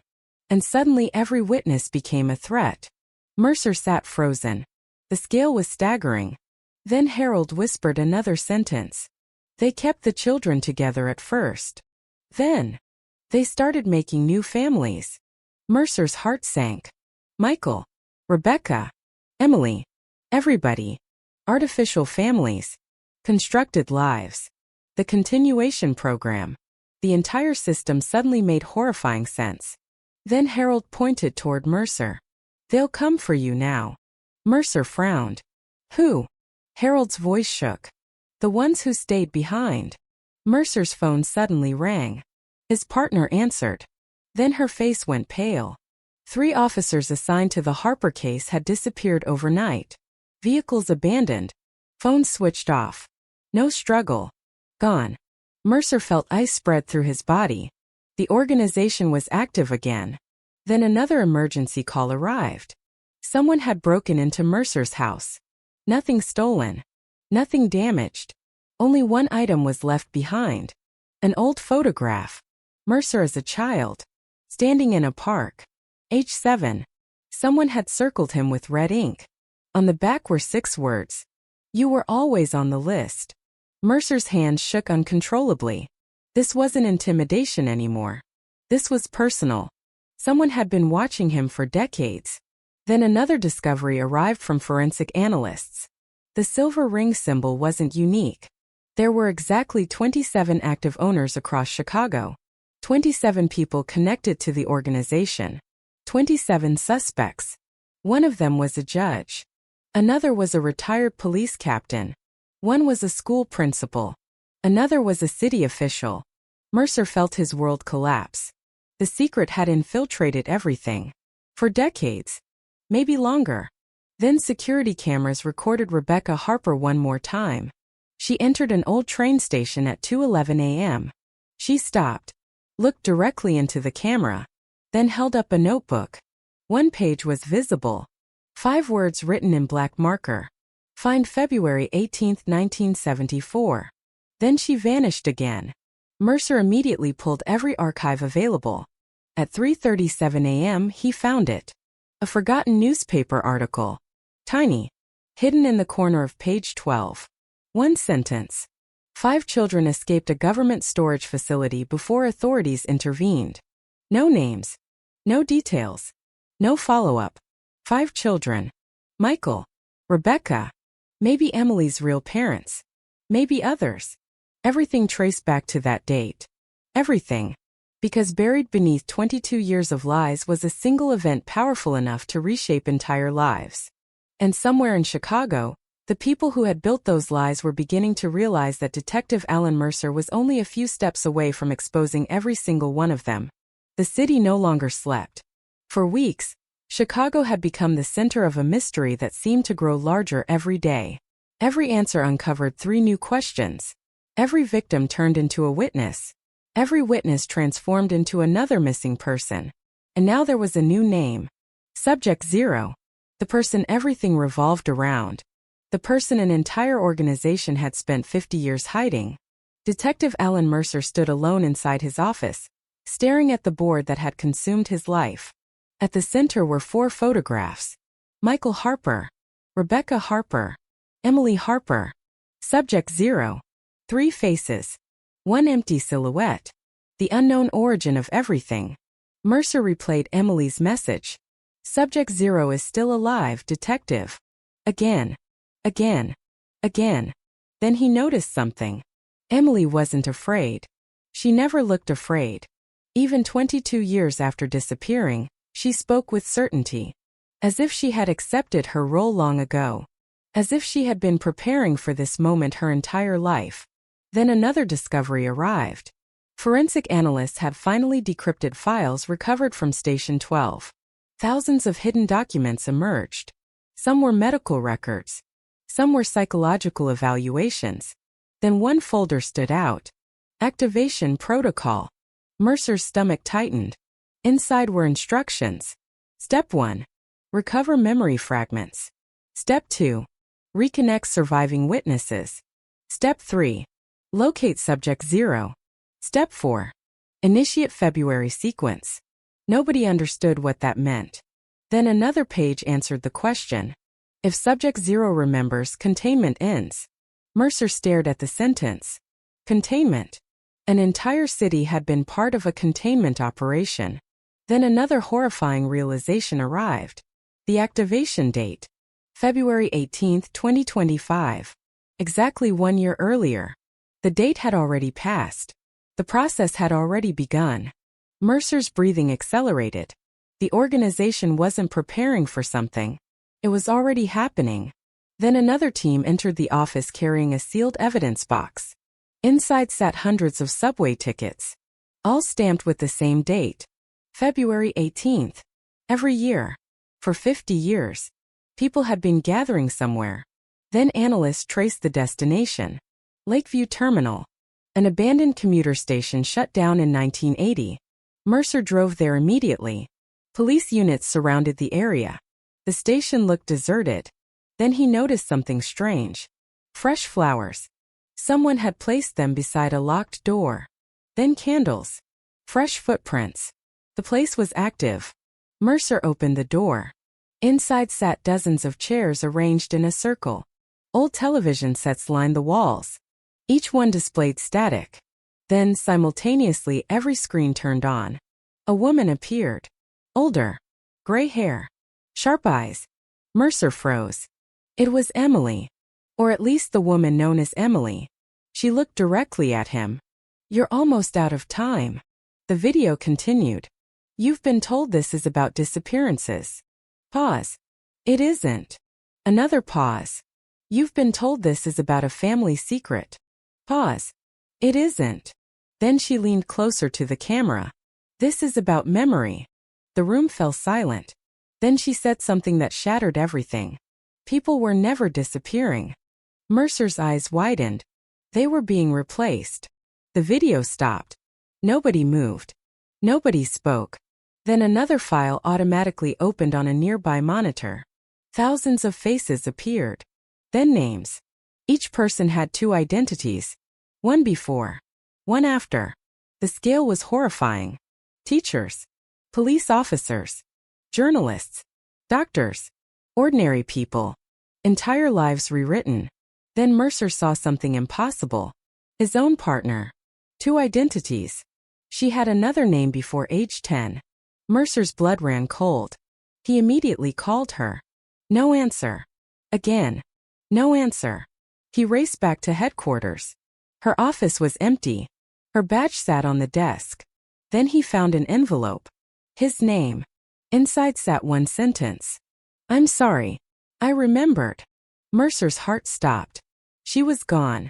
Another witness had remembered. Another witness had disappeared. Then his computer screen flashed. Incoming video call. No number. No source. He answered. Rebecca Harper appeared. Older. Exhausted. Terrified. This time she was afraid. Listen carefully, she said. You have less than 72 hours. Mercer leaned forward. Where are you? She ignored the question. Michael didn't kidnap Emily. Mercer froze. Then who did? Rebecca whispered. No one. Mercer frowned. What? Emily chose to leave. The room went silent. Rebecca continued. Because she started remembering. Mercer's pulse accelerated. Remembering what? Rebecca's eyes filled with tears. Everything. Then another sentence. She was there in 1974. Mercer's entire body froze. Impossible. Nobody could survive 50 years without aging. Unless. The thought struck him instantly. Memory transplantation. They weren't preserving people. They were preserving memories. Subject Zero wasn't one person. Subject Zero was an identity. Passed from child to child. Generation after generation. The same memories. The same witness. The same secret. Rebecca nodded slowly, as if she could hear his thoughts. You understand now. Mercer whispered. Emily isn't Emily. Rebecca shook her head. Nobody is. The call glitched. Then Rebecca screamed. Someone was there. The screen shook violently. A shadow entered the frame. Tall. Male. Face hidden. The video cut. Mercer slammed his fist against the desk. Too late. Again. Always too late. Then another forensic report arrived. DNA recovered from Station 12 matched a shocking source. Walter Bishop. Alive. Age estimate. 96. Alive. After all these years. The man at the center of everything was still operating. Then another clue emerged. Walter owned property outside Chicago. An isolated estate hidden inside protected woodland. Police mobilized immediately. Mercer led the operation. The mansion looked abandoned. But electricity was active. Heat signatures appeared inside. 3 people. Mercer's team entered. Nothing prepared them for what they found. The walls were covered with mirrors. Thousands of photographs. Rows of medical equipment. And hundreds of children's recordings. Then they entered a central room. An enormous timeline stretched across the wall. Each date connected to one name. Emily Harper. Mercer stared. The same name repeated over and over. Again. Again. Again. Then he understood. Emily had existed multiple times. Not one girl. Many girls. Each carrying the same memories. Each becoming the next Emily. The room became silent. Then footsteps echoed behind him. Mercer turned. An old man stood there. Thin. Frail. Silver ring on his finger. Walter Bishop. Alive. After 50 years. He smiled softly. Not evil. Not angry. Just tired. Then he said something nobody expected. I never wanted this. Mercer raised his weapon. You're under arrest. Walter nodded. I know. Then he looked at the photographs. The secret became bigger than us. Mercer stepped forward. Who was murdered in 1974? Walter's smile vanished. For the first time, fear appeared in his eyes. Then he whispered 4 words. It wasn't one person. The room went silent. Mercer's heart pounded. What do you mean? Walter slowly looked up. Then answered. It was all of them. And at that exact moment, every light inside the mansion suddenly went dark. Darkness swallowed the mansion. Every light died at once. Every monitor shut down. The room fell into absolute silence. For 2 seconds nobody moved. Then alarms exploded throughout the building. A deafening siren echoed through every corridor. Detective Alan Mercer pulled out his flashlight. Walter Bishop was gone. The old man had vanished. Again. Mercer spun around. His team spread out. Footsteps echoed somewhere above them. Then another sound. Metal doors locking. One after another. Click. Click. Click. The mansion was sealing itself. Mercer's radio crackled. Static. Then a voice emerged. Emily. Calm. Steady. The final sequence has started. Mercer's pulse surged. What final sequence? No answer. Then another voice joined. Walter. The memories are waking up. Mercer raced toward the central hallway. Dozens of computer screens suddenly turned back on. Every screen showed a different face. Children. Adults. Elderly people. All over Chicago. Then, simultaneously, every person opened their eyes and spoke the same sentence. I remember. The room went cold. Mercer froze. This was never just a conspiracy. This was an activation. Something had been buried inside people for decades. Something that was now resurfacing. Then another screen displayed a map of Chicago. Hundreds of red dots began flashing. Every red dot represented a person. The number kept increasing. 100. 300. 600. Over 1,000. People were remembering. Then another file automatically opened. Project Continuation. Purpose. Preserve witness testimony indefinitely. Method. Memory inheritance. Mercer finally understood. The truth had never been stored in documents. Never hidden in vaults. Never locked inside warehouses.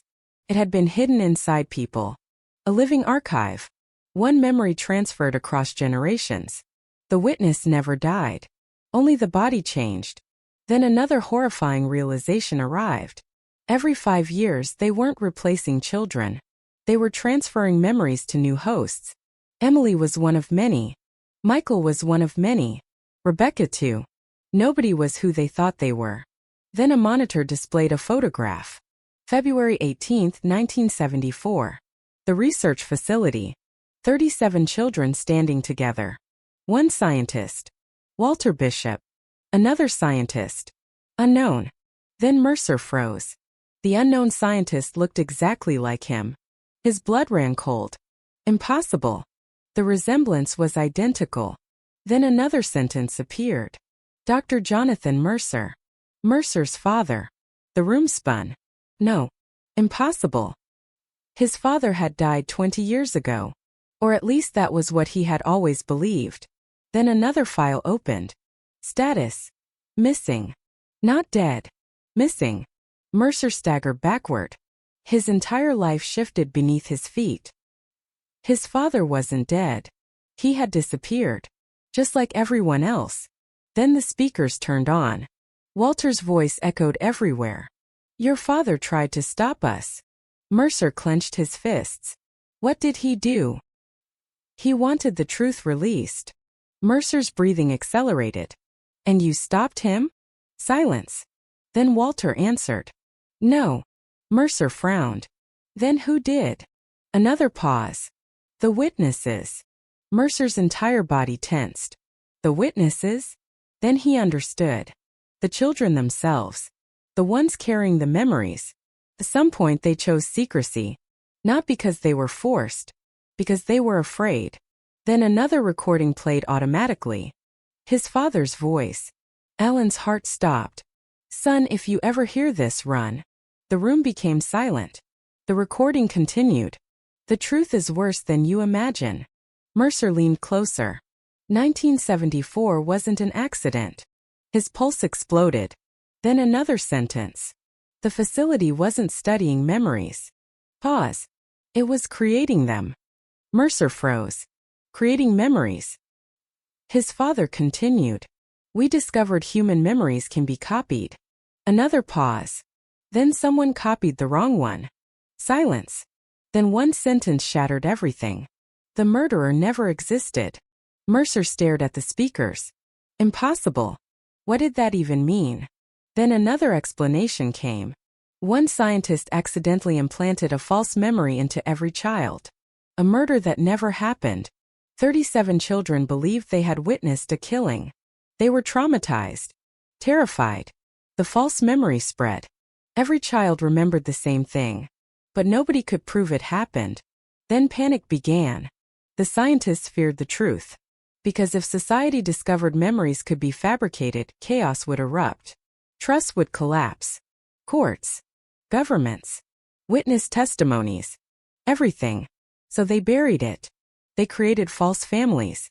New identities. A containment system. The children became living vaults. Then Mercer shouted. So why all the disappearances? Another voice answered. Emily. Because memories mutate. The room went silent. She continued. Every generation changes the story. Mercer's eyes widened. The false memory had evolved. Growing larger.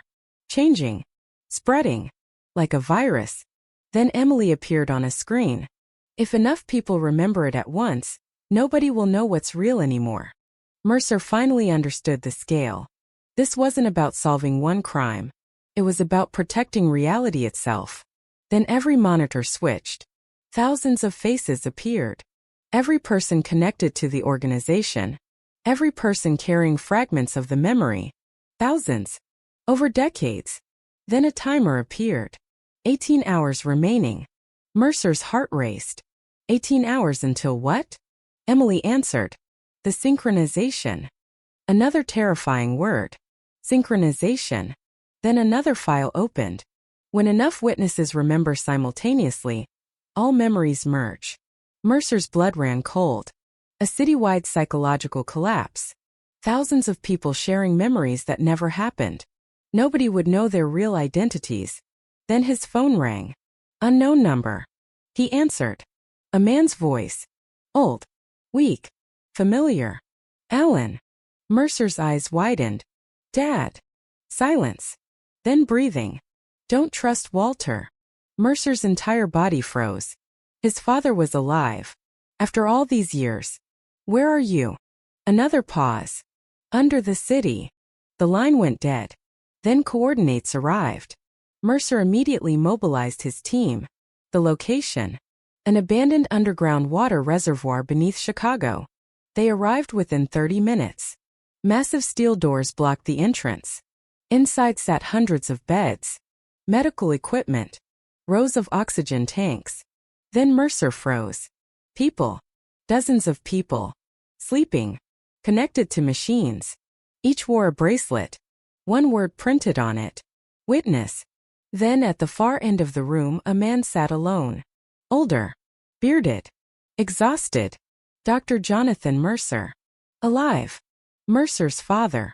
22 years after his supposed death. He slowly stood up. Father and son stared at each other. Neither spoke. Then Jonathan said 6 words. We're almost out of time. Mercer's throat tightened. What is synchronization?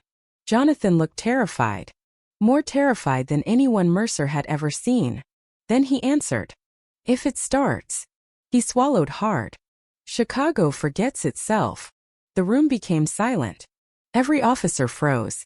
Because somewhere above them, thousands of people were already beginning to remember memories that were never theirs. And for the first time since this investigation began, Detective Alan Mercer realized the city itself was becoming the next victim. The underground reservoir felt like a tomb. Water dripped from ancient concrete ceilings. Machines hummed endlessly. Dozens of sleeping people remained connected to wires running into a massive central server. Every screen displayed the same countdown. 17 hours 12 minutes and 43 seconds. The synchronization was approaching. Detective Alan Mercer stared at his father. 22 years. 22 years believing he was dead. 22 years of lies. And now there was no time for emotions. No time for explanations. Only survival. Jonathan Mercer walked toward the central console. His face looked exhausted. Older than his age. Like a man who had been carrying the weight of the world for decades. He pressed a button. A giant map of Chicago illuminated the room. Thousands of dots flashed simultaneously. Every dot represented an active witness. The number kept growing. 1,304. 1,519. 1,847. Over 2,000. Mercer's stomach dropped. How many are there? Jonathan answered immediately. Nobody knows anymore. Mercer frowned. What do you mean? Jonathan looked at him. Some don't know their witnesses. The room went silent. Then he continued. Children passed memories to their children. Families passed memories to strangers. Over time, the system escaped our control. Mercer stared at the map. This wasn't an organization anymore. It was an epidemic. Then Jonathan pointed to one blinking red cluster. Downtown Chicago. The largest concentration. Mercer asked the obvious question. Why there? Jonathan's face changed instantly. Fear. Real fear. Because that's where it began. Mercer's pulse accelerated. The original facility. The one destroyed in 1974. The one everyone thought no longer existed. Jonathan shook his head. It was never destroyed. Mercer froze. What? Jonathan looked at him. It was buried. The room fell silent. The entire facility still existed. Under the city. Hidden beneath layers of concrete. Operating in secret. For 52 years. Then another monitor flashed. Emergency alerts began appearing. Traffic accidents. People wandering into streets. Hospital patients screaming. Teachers collapsing inside classrooms. Citizens reporting missing memories. Synchronization had already started. Then another video appeared. A grocery store. 20 people suddenly stopped moving. All at once. Then one woman whispered, "I was there." Another person repeated, "I saw him." Another. The blood was everywhere. Panic erupted. Yet nobody knew what they were talking about. Mercer finally understood. The false memory was spreading uncontrollably. Thousands of people were inheriting fragments simultaneously. Then Emily appeared on another monitor. Older. Calm. But this time she looked exhausted. Alan listened carefully. Mercer stepped closer. Subject 0 is awake. His heart stopped. Who is Subject 0? Emily stared at him for several seconds. Then she answered, "You've already met them." The screen went black. Mercer's mind raced. Walter? Rebecca? Jonathan? Someone else? Then Jonathan slowly turned toward him. "She's talking about herself." Mercer frowned. Jonathan shook his head. "No." Then he whispered, "She's talking about you." The room became silent. Mercer laughed nervously. "No." Jonathan didn't react. "You've been carrying fragments your entire life." Mercer's face went blank. "No." Jonathan opened a folder. Inside were childhood medical records. Age 6. Experimental sleep disorders. Age 8. Episodes of memory displacement. Age 10. Recurring visions of events that never happened. Mercer felt dizzy. Then Jonathan handed him a drawing. He instantly recognized it. His own handwriting. Age 7. A burning building. 37 children. A man lying on the floor. Mercer's blood froze. He had never seen that before. Yet he remembered drawing it. Then another memory surfaced. A hallway. Smoke. Screaming. A silver ring. Mercer staggered backward. No. Impossible. Then Jonathan said something devastating. "You inherited the memories." Mercer couldn't breathe. He wasn't an outsider. He had always been part of this. Then another alarm exploded throughout the reservoir. The synchronization percentage appeared. 61%. Too fast. Way too fast. Then Jonathan spoke urgently. "If it reaches 100%, millions of people will share the same false memory." Mercer looked at him. "What happens then?" Jonathan swallowed hard. "The world stops trusting itself. Every courtroom, every police investigation, every eyewitness account, every personal memory, everything would become unreliable. Society would collapse under doubt." Then another screen activated. Walter Bishop appeared live. He was standing inside the original facility.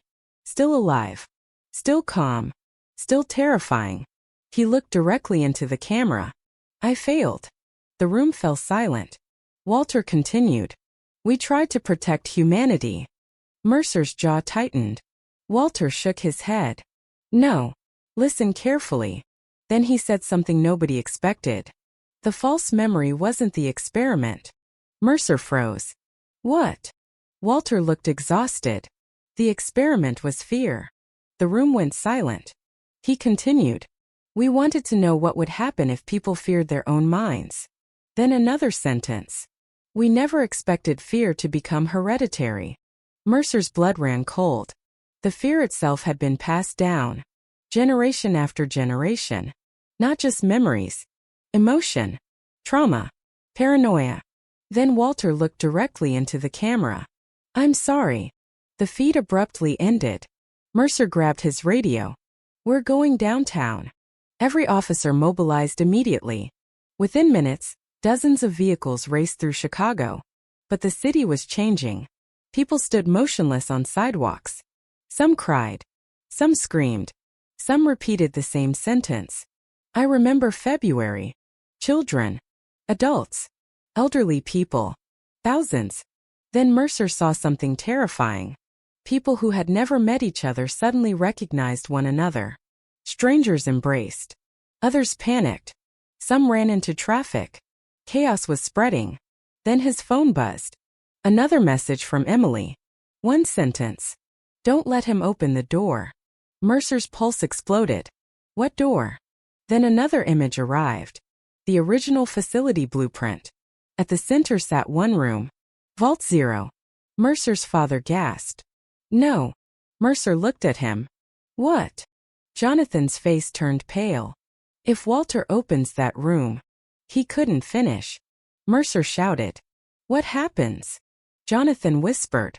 The original memory gets released. The room became silent.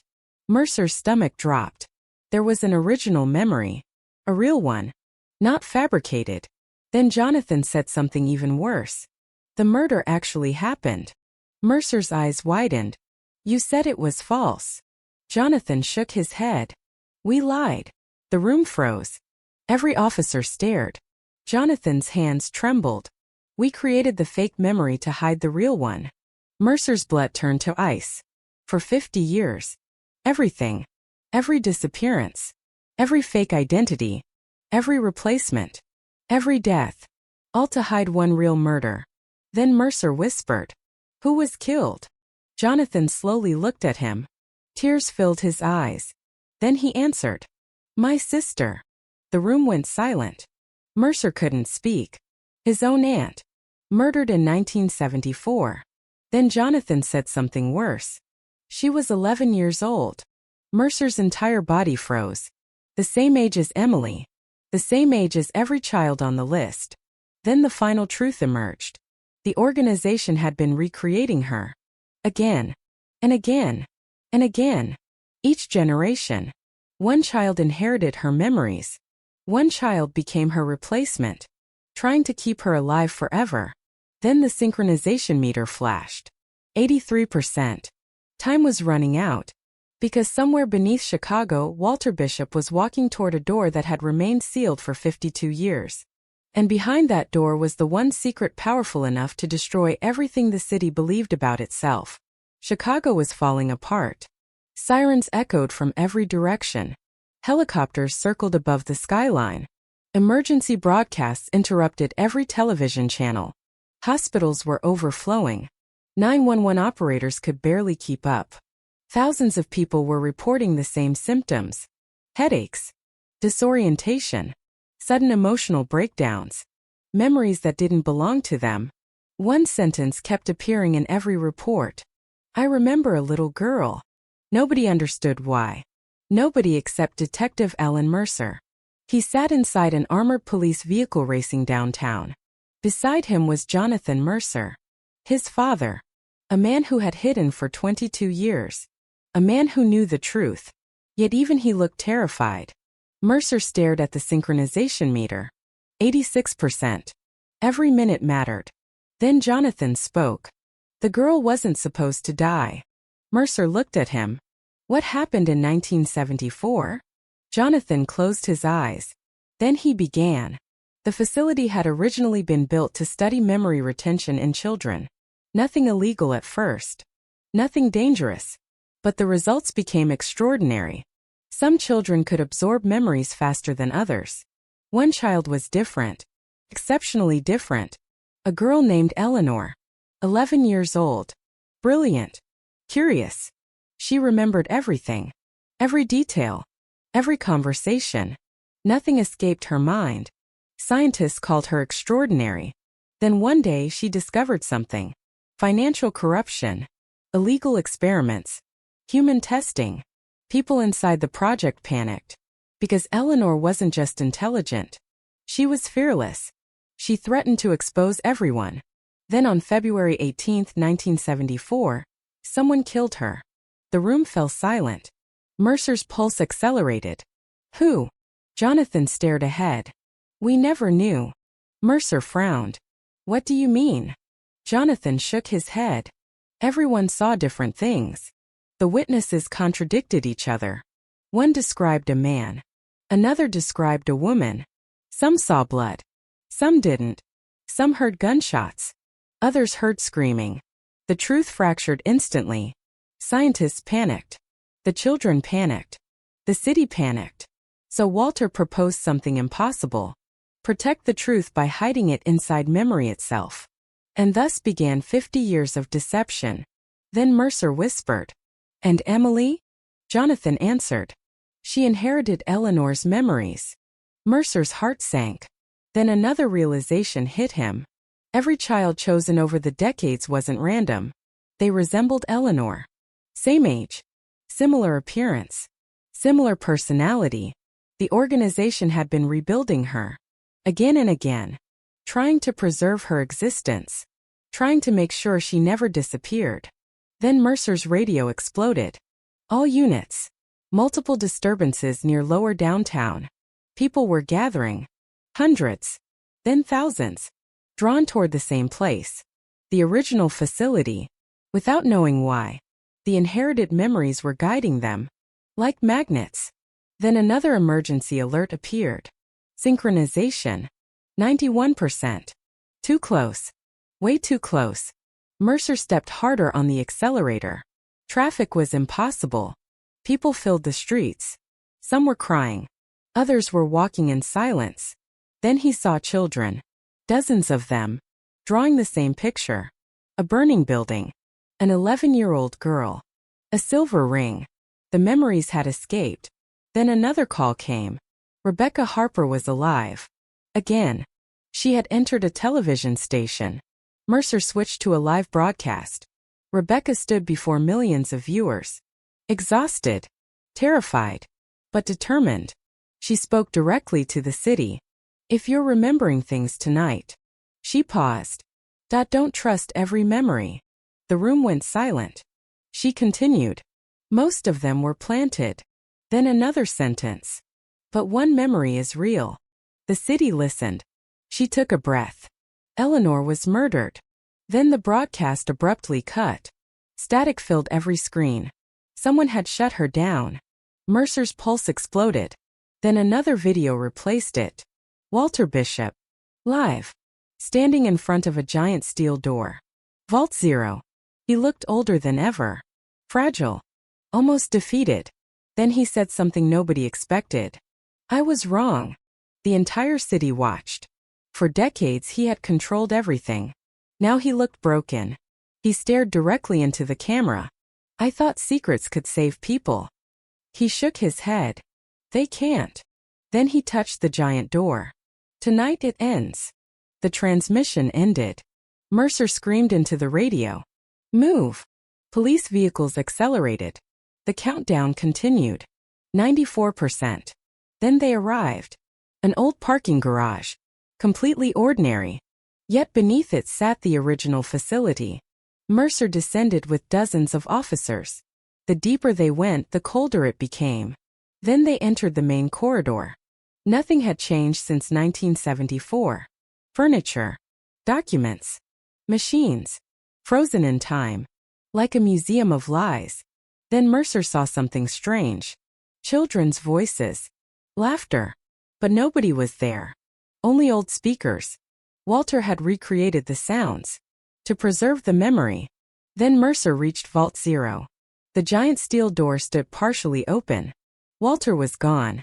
Inside sat hundreds of projectors. Each one playing fragments of Eleanor's life. Her birthday. Her school. Her smile. Her drawings. Her voice. An entire life preserved. Then Mercer froze. At the center of the room sat a chair. Emily was there. Alive. Older. Calm. She looked up. You're late. Mercer rushed forward. What is this? Emily smiled sadly. Her life. Mercer looked around. No. Emily nodded. Yes. Then she said something devastating. Nobody wanted to save Eleanor. Mercer's heart sank. They wanted to save themselves. The room fell silent. Every scientist involved feared exposure. So they transformed Eleanor into a symbol, a myth, a memory. Then Emily looked directly at Mercer. And now you're carrying her too. Mercer's breathing accelerated. Fragments returned. Smoke. Fear. Screaming. A little girl running. Then another image. Her face. Eleanor. He knew her. Impossible. But he did. Then Emily whispered, "You've always known her." Suddenly another memory crashed into him. His father. Holding him as a child. Whispering one sentence. "Don't let them give her away." Mercer's entire body froze. He wasn't just carrying memories. He had known Eleanor personally. Or at least inherited someone who had. Then the synchronization meter flashed. 97%. 3% left. Then alarms exploded. Walter had reached the final control room. Mercer sprinted through the corridors. Every light began flashing red. Then he saw him. Walter Bishop. Standing before a giant switch. The old man looked exhausted. Broken. Defeated. Mercer shouted, "Don't do it." Walter turned around. Tears rolled down his face. Then he whispered 6 words. "It's the only way out." Mercer froze. Then Walter smiled sadly. And pulled the lever. Every light in Chicago went out at once. The city plunged into darkness. And somewhere beneath the streets, a 52-year-old secret finally began to wake up. Darkness spread across Chicago in seconds. Skyscrapers vanished into black silhouettes. Traffic lights died. Television screens turned off. Cell towers failed. An entire city stopped breathing. Only emergency sirens remained. Then something impossible happened. The noise disappeared too. Absolute silence. Millions of people stood still at the exact same moment. As if someone had pressed pause on reality itself. Detective Alan Mercer felt his ears ring. The underground facility trembled. Every projector activated simultaneously. Thousands of images flooded the walls. Eleanor. Again. Again. Again. Every version of her. Every generation. Every child who had inherited her memories. Then a voice echoed throughout the facility. Not Walter. Not Emily. A child. Soft. Calm. 11 years old. "Can I go home now?" Mercer's entire body froze. The room fell silent. Then another voice answered. Walter. Older. Broken. No. The child's voice returned. Why not? Silence. Then Walter whispered. Because if you disappear, everyone forgets. Mercer's chest tightened. For 52 years that had been the true fear. Not justice. Not exposure. Forgetting. An entire organization had become terrified of losing one child forever. Then another realization struck him. The city wasn't collapsing because of a murder. It was collapsing because millions of people had unknowingly inherited grief. Grief that was never allowed to end. Grief trapped inside generations. Then every screen changed. The original security footage from 1974 appeared. Unedited. For the first time, Mercer held his breath. The real truth was finally emerging. The camera showed Eleanor running through a corridor. Terrified. Holding a notebook. She entered an office. Walter followed her. Then Jonathan Mercer. Then several scientists. Eleanor pointed toward documents. She was exposing everything. Then another man entered. Face hidden. Silver ring. He grabbed Eleanor. People screamed. The camera shook violently. Then something unexpected happened. Walter lunged toward the man. They fought. The lights exploded. The footage distorted. Then Eleanor fell. Silence. No weapon. No blood. No execution. She had fallen down a flight of stairs. An accident. The room became silent. Mercer stared. 52 years. Thousands of disappearances. Decades of lies. And the death itself had been an accident. Then Walter appeared on another screen. He looked devastated. We were cowards. Mercer listened. Walter continued. We could have told the truth. Another pause. But we were afraid. Afraid of lawsuits. Afraid of prison. Afraid of losing careers. Afraid of public outrage. So they created a bigger lie. then a bigger one, then another, until nobody remembered where the truth ended and fear began. Mercer's hands trembled. All this destruction, all this suffering, because adults couldn't admit a mistake. Then Walter looked directly into the camera. I destroyed generations. Tears rolled down his face. Then another sentence. I don't deserve forgiveness. The screen went black. Meanwhile, outside the facility, Chicago was changing. People everywhere were collapsing, then waking up, crying, then smiling. The synchronization wasn't behaving as expected. Instead of merging memories together, something else was happening. The false memories were dissolving. People were letting go. Then Emily entered the room. She walked slowly. No fear. No anger. Just exhaustion. She looked at Mercer. It's ending. Mercer frowned. What is? She smiled sadly. The inheritance. Mercer looked around. Projectors were shutting down. One by one. Gone. Gone. Gone. Every cycle disappearing. Then Emily sat beside an old projector. Inside was Eleanor's original notebook. Mercer opened it. Dozens of drawings. Ideas. Dreams. Plans for the future. Then one sentence caught his eye. When I grow up, I want everyone to tell the truth. Mercer's eyes filled with tears. Everything. Every lie. Every disappearance. Every replacement. Everything had betrayed that one wish. Then another memory surfaced inside him. A little girl laughing. Her face. Eleanor. For the first time, the memory felt real. Not inherited. Not forced. Just human. Then Emily spoke quietly. You know why they chose children? Mercer shook his head. She answered. Because children remember love better than adults. The room fell silent. Then she continued. Adults turned her into a secret. Another pause. We turned her back into a person. Mercer looked at her. Then finally asked. Who are you really? Emily smiled. For the first time since this case began. A genuine smile. Then she answered. I'm the last one. Mercer's throat tightened. The last carrier. The last witness. The final Emily. Then another alarm sounded. The synchronization meter appeared. 100%. Everyone froze. Then nothing happened. No collapse. No disaster. No panic. The meter vanished. Jonathan Mercer smiled for the first time in decades. Mercer looked at him. What happened? Jonathan exhaled deeply. The truth replaced the lie. The room became silent. The city had survived. Then another broadcast appeared automatically. Every screen in Chicago turned on. Walter Bishop stood before the camera one final time. No escape. No excuses. No lies. I confess. Millions watched. He described everything. The experiments. The cover-up. The disappearances. The false identities. Every detail. Then he said the words nobody expected. Michael Harper tried to stop me. Mercer's eyes widened. Michael had never been the villain. He had been protecting people. Protecting Emily. Protecting Rebecca. Trying to break the cycle. Then Walter continued. He died because he refused to continue. The room went silent. Mercer's stomach dropped. Michael wasn't missing. He was dead. All these years. Then another truth.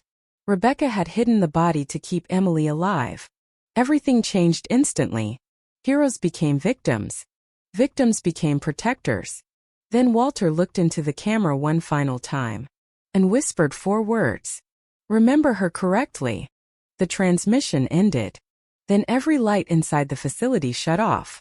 The projectors stopped. The machines died.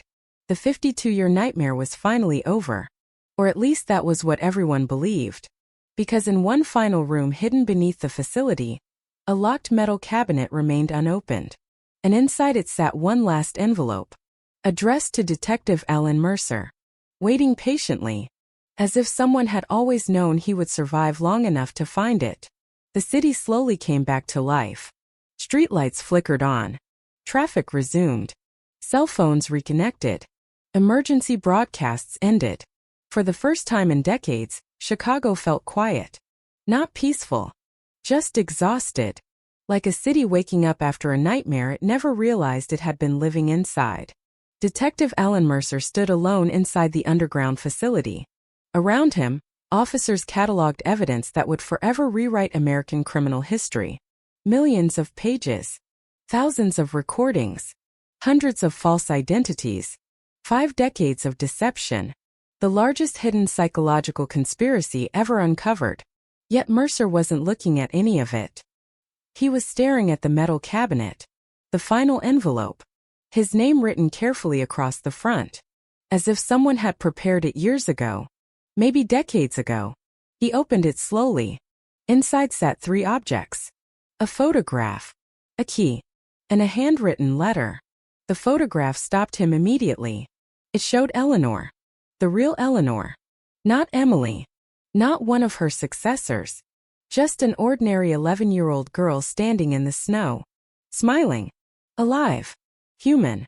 On the back 6 words were written. She deserved to grow old. Mercer's throat tightened. Then he unfolded the letter. The handwriting belonged to Walter Bishop. It began simply. If you're reading this, then I failed. Mercer continued. Good. He paused. Walter had expected this outcome. The letter continued. For 52 years, I believed protecting the secret was protecting humanity. I was wrong. We were all wrong. Another line. Fear built this prison, not science. Mercer kept reading. The experiments ended long ago. The lies did not. Then came the final confession. The greatest crime was not Eleanor's death. It was stealing people's right to remember honestly. Mercer lowered the letter. The room fell silent. He looked at the key. A tag hung from it. Locker 18. Location. Chicago Union Station. Mercer drove there immediately. The station buzzed with ordinary life. People rushing to work. Children laughing. Coffee cups in hand. The world was moving again. Nobody around him knew they had just survived one of the greatest hidden crises in modern history. He found locker 18. The key fit. Inside sat a small wooden box. Nothing more. He opened it. Hundreds of letters. Every one written by Eleanor. Not originals. Copies.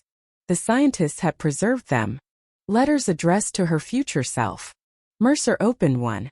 Dear older me, I hope you're happy. Another. I hope nobody lies anymore. Another. I hope everyone is kind to each other. Another.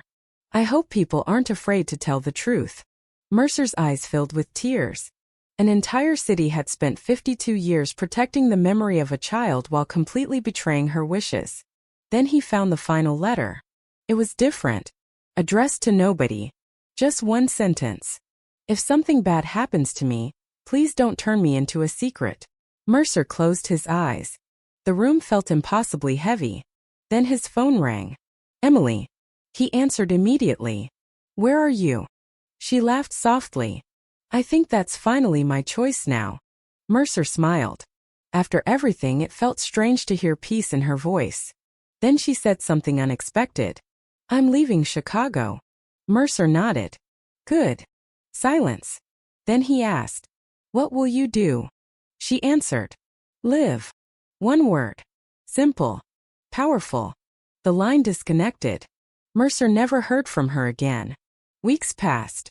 Then months. The investigation became international news. Trials began. Judges. Former officials. Retired officers. Dozens were arrested. Hundreds more investigated. Walter Bishop survived long enough to testify. He accepted every charge. Never defended himself. Never asked for mercy. During his final appearance in court, he said only one sentence. I confused preserving memory with preserving life. Then he was led away. Rebecca Harper entered witness protection. The public finally learned the truth about Michael Harper. He had spent years trying to dismantle the organization from within. In 2003, he attempted to help Emily and Rebecca escape. He was discovered, killed, then hidden to protect Emily from becoming the next target. His name was finally cleared. A memorial was built. Not for Michael. Not for Walter.